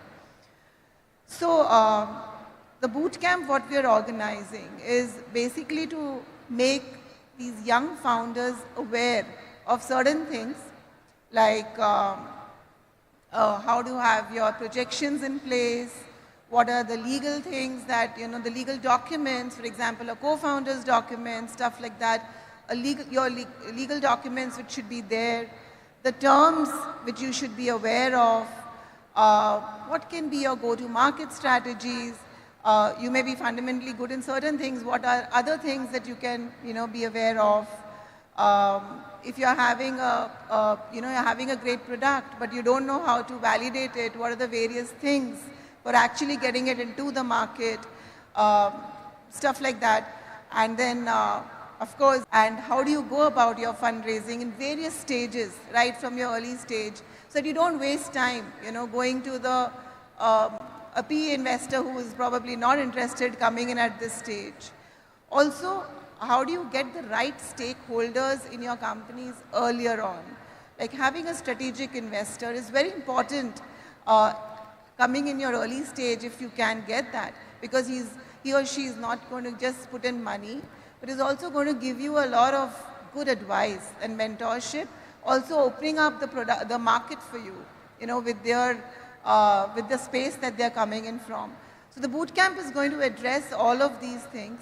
And if you're present to all of this before you start your fundraising, I think it could add value to the founders. Thank you. I think learning a structured program and building that dream into a reality is very important. And it's a commitment, because Kapil sir rightly said that you will have wonderful ideas, but if you're not committed to that particular idea to make an impact, it will just fizzle out. Looking at the positive of time, I wanted your closing remark. What is that one X factor which is going to differentiate between a successful entrepreneur and somebody who's a wantrepreneur? I have an idea, but I'm not actually, I'm just in the cycle of wanting to do a startup. Or I will, print my cards, I'm a founder, but actually I'm not doing anything. So what is that one X factor you feel as futurepreneurs of these students, they should be very watchful? Don't give up. You started the entrepreneurship journey. It's a tough journey. It's not easy. But if you know your vision, don't give up. There will be a lot of things which will come in between. You may have to pivot. You may have to mold yourself to different things. Be like a sponge. Learn and don't give up. That's the one thing. Don't give up. Okay, interesting. Kapil sir? Yeah, I think I would like to start by saying, shuru karo, start karo. Okay. आधे लोग उसी में dilemma में फंस जाते हैं. It's like, when you want to do the 10-kilometer run every day, what I tell to some of my friends, just tie your shoelaces and walk for 1 minute. You don't have to do 10 kilometers. वो 1 minute कभी नहीं होगा, वो हमेशा 5 या 10 minute होगा. 1 minute के लिए कोई वॉक नहीं करता है. वो शूलेस बांधने ज़रूरी है, वो बिजनेस शुरू करना ज़रूरी है. And 100% agree that you have to be like a sponge, skill yourself up, make lesser mistakes, have very open mind and ears, and just keep walking. Oh, interesting. Don't give up, shuru karo.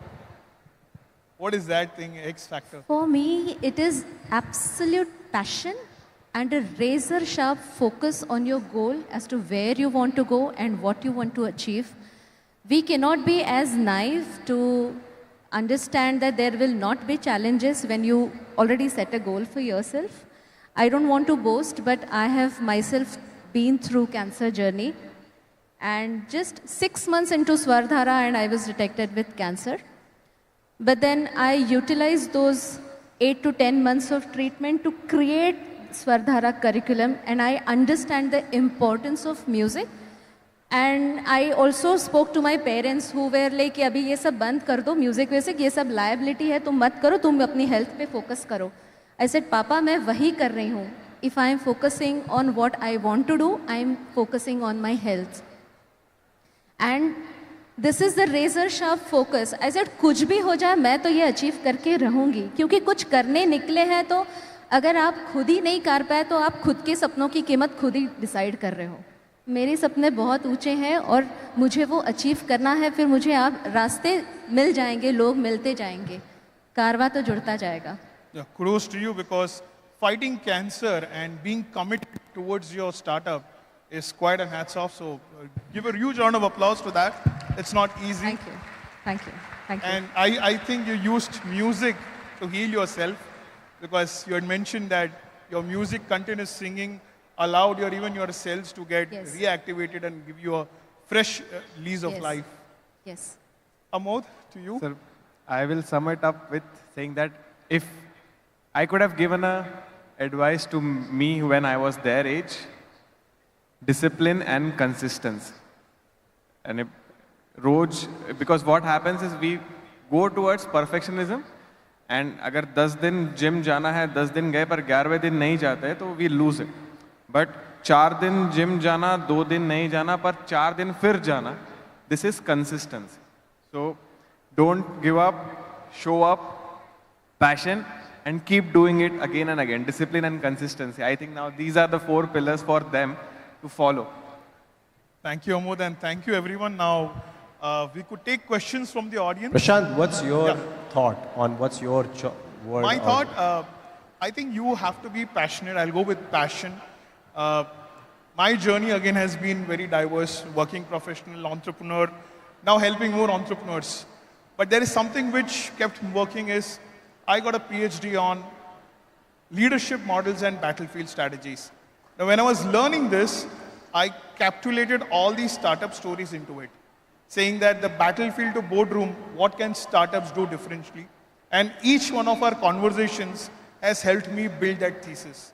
Because the world is going to look at it differently. And as you rightly said, shuru karna zaruri hai, and not giving up. Because I think the 4 pillars came out very well. And that is very essential at that age to start taking action. And thanks to Rahul sir, with his generous heart of supporting student startups. He went one step ahead saying that, why is R.I.D.E not promoting student startups?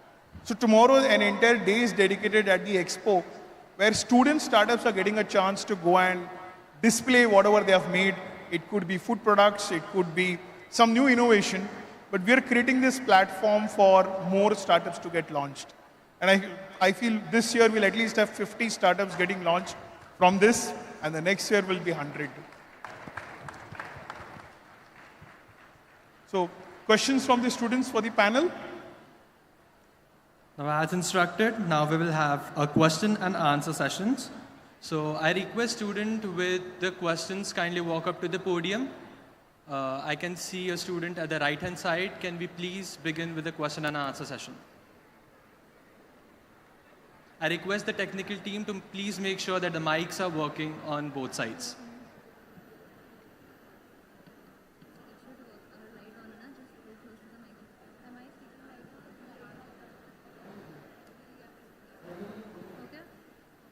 Hello.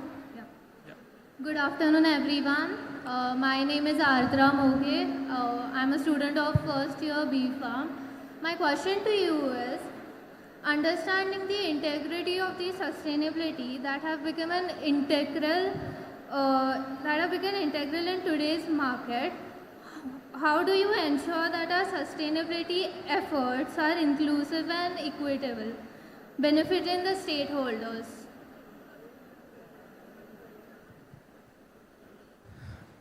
I think it's a very deep and good question, looking at what we all are seeing in today's world, and also companies that are talking about decarbonization, yet using fossil fuels to charge up their systems. So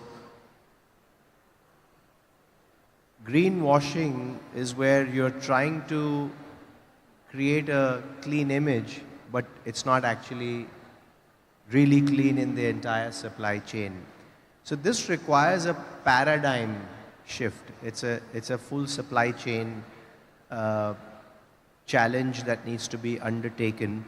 And I think companies like the Kapda Project and other companies that are really doing good work, there's a company by the name Patagonia that is doing some amazing work at a global level.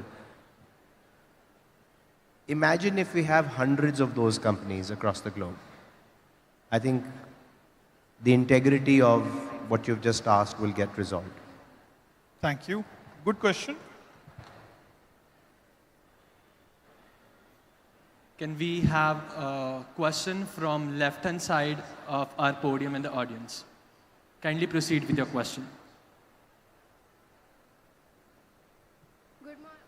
Good afternoon, panelists.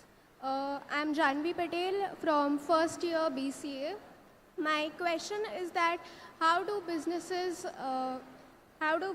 manage the risks associated with the creative ventures while managing the alignment with their own strategies? I think managing resources and managing your time. Did I get that question right? Can you repeat the question and be a little louder? How can businesses manage the risks associated with creative ventures while maintaining alignment with their overall strategies? Creativity and strategy. I think Gauri is a perfect example of creative and strategy, right? If the founder is creative, they know all their, their field, their work, and where strategy is concerned, I think after a period of time, while I was listening to her story, I just got it that you yourselves realize that where things are missing out, when you want to impart that as a business, and getting in the right people with you, getting in the right, team members with you, wherever you're missing out, can actually make the business as a whole. So, if that answers your question. I'll just add to it. I'm just picking an industry. If you look at the interior designing or architecture industry, and if you look at your campus as well, it is not only brick and mortar, right? So the interior design and architecture industry, har ghar ka family member ka thought process, and the interior designer works on it, and there's a strategy and there's a business behind it. So you can imagine that every level of creativity goes in all of that, and yet it's a well-established industry. So I think creativity and strategy go hand in hand. The more you do it, the better your company would be. Lovely. Now we'll have the last question from the right-hand side in the audience. Kindly proceed with your question. Good afternoon, everyone. My name is Tarang Patange. I am from second year BBA. My question is, what are the emerging trends in entrepreneurship? I'll repeat the question. My question is, what are the emerging trends in entrepreneurial investments and how are they shaping the future of startups?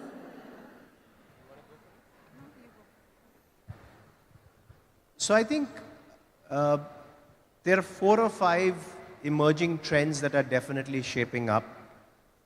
I would say that if you look at the defense sector, now it's really opened up for startups. And that is where every stock analyst is looking at companies that are moving in the defense sector, right? So that's definitely one sector that I would look at. Second, I would say, yes, climate tech and sustainability is another sector that people, are really, really investing in. And this ESG and all these things are becoming a norm for all companies. So I think that is an area we should look at.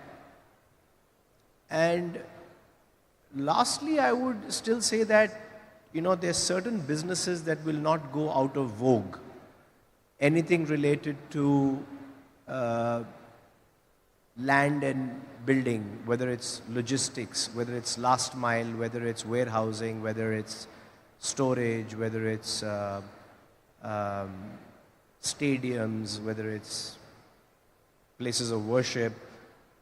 I think that will always remain there. So I would not say that that's an emerging trend. But I'm sure something else can be done with that. Nowadays, you see residential housing having a lot of sporting facilities and other musical things going hand in hand, and it's going beyond that now.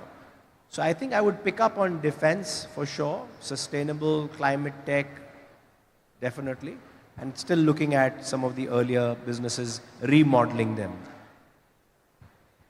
So I think apart from what Kapil has said, and those are really emerging and, great sectors, We would also look at something in logistics because the company is opening up, the policies and with infra is opening up a lot. And like he also said about housing, right? So people will constantly be requiring stuff. So the supply chain is going to be really increasing.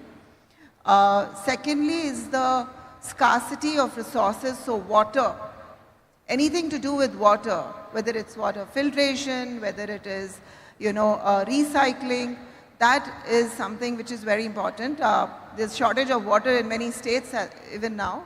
So water is going to be like a top end for us. And yeah, I mean, he's covered defense. Defense is really an upcoming since it's become privatized. There's a lot of in space, in the drone tech space, which is emerging sectors, and some great startups we are seeing that. So yeah, if that answers. Thank you, Monica. Thank you, Kapil.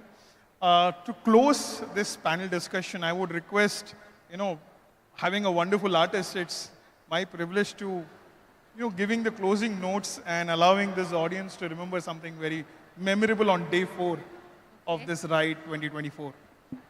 Yeah, please.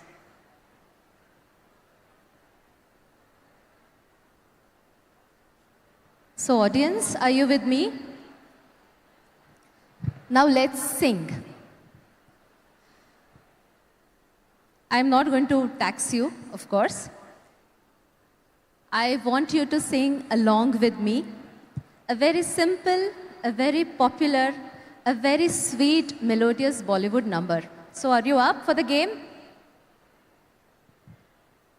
So I will sing half line and then you have to repeat. Okay? And this applies to all our panelists also. Lag ja gale,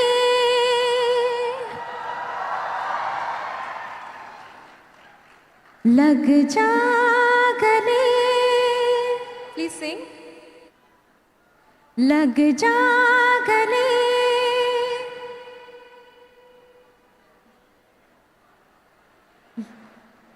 Yes, try. Find your own voice. That is right. Lag ja gale, ke phir ye हंसी रात हो न हो,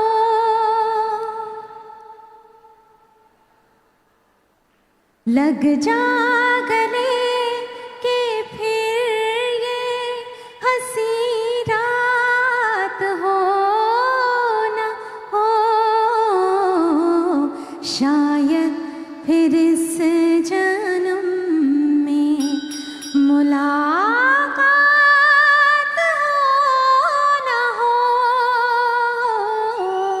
लग जा गले,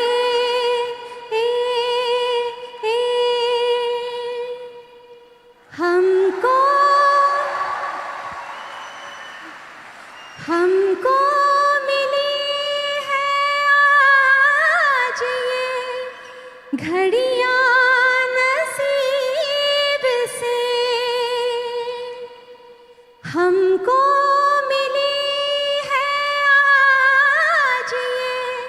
घड़ियां नसीब से, जी भर के देख लीजिए हमको करीब से, फिर आपके नसीब में ये बात हो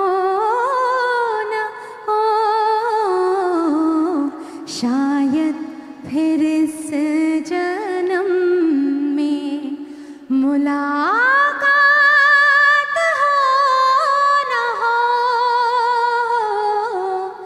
लग जा गले,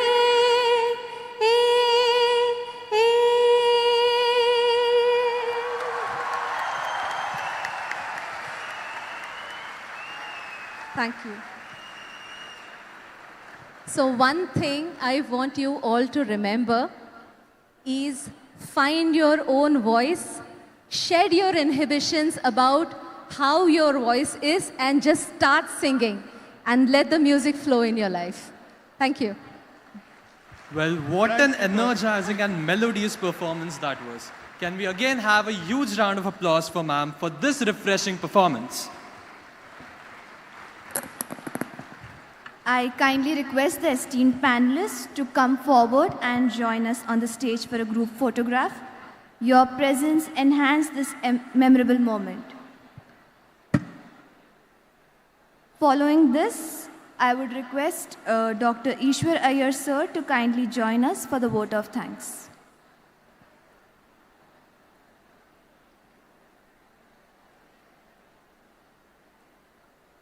Ladies and gentlemen, this is an indeed auspicious moment as we come together to welcome such distinguished personalities among us.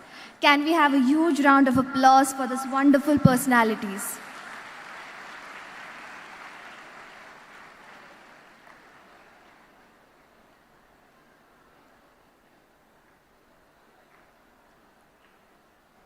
Thank you so much, panelists. I would now request Dr. Ishwar Iyer sir to deliver the vote of thanks.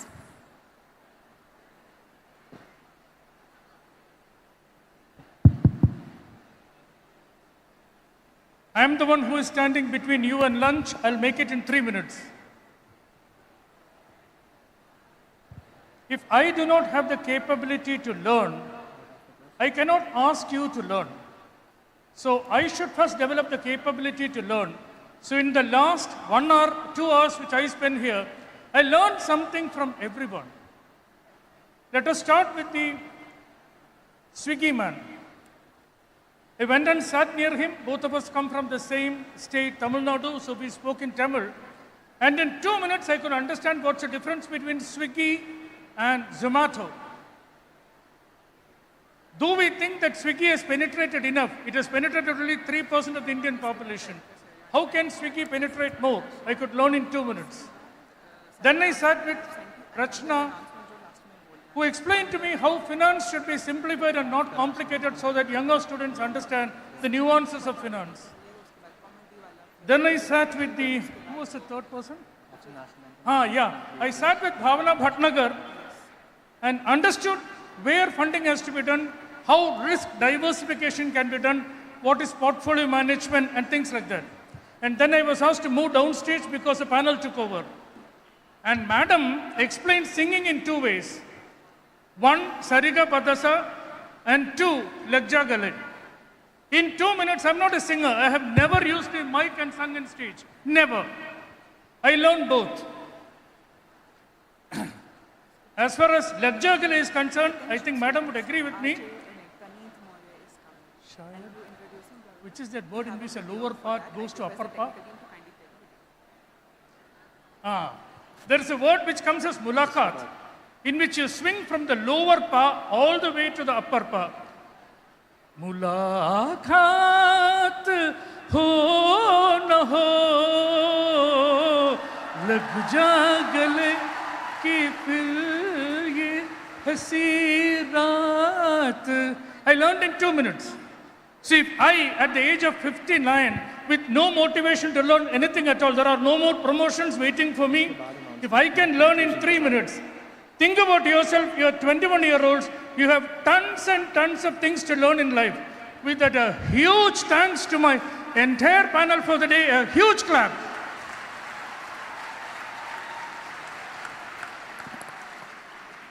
Thank you so much, sir.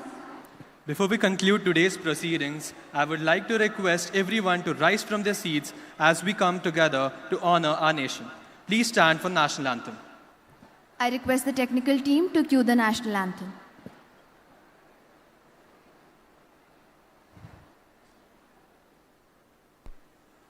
जनगण मन अधिनायक जय हे भारत भाग्य विधाता पंजाब सिंध गुजरात मराठा द्राविड उत्कल बंगा विंध्य हिमाचल यमुना गंगा चञ्चल जलधितरङ्गा तव शुभ नामे जागे तव शुभ आशिष मागे गाहे तव जय गाथा जनगण मंगलदायक जय हे भारत भाग्य विधाता जय हे जय हे जय हे जय जय जय जय हे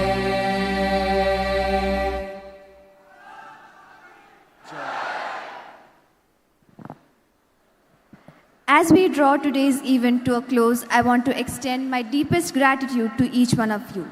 Your energy and enthusiasm have made today's discussion incredibly engaging and insightful.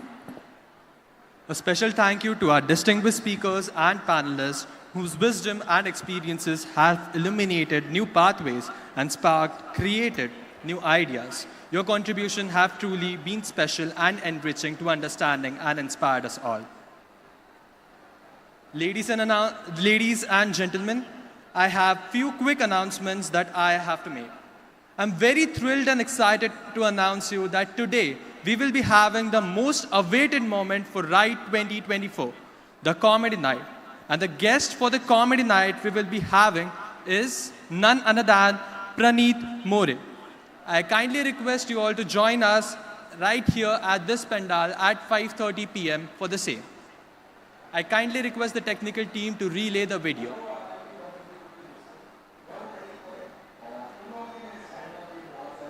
बहुत सारे शॉर्ट्स देखे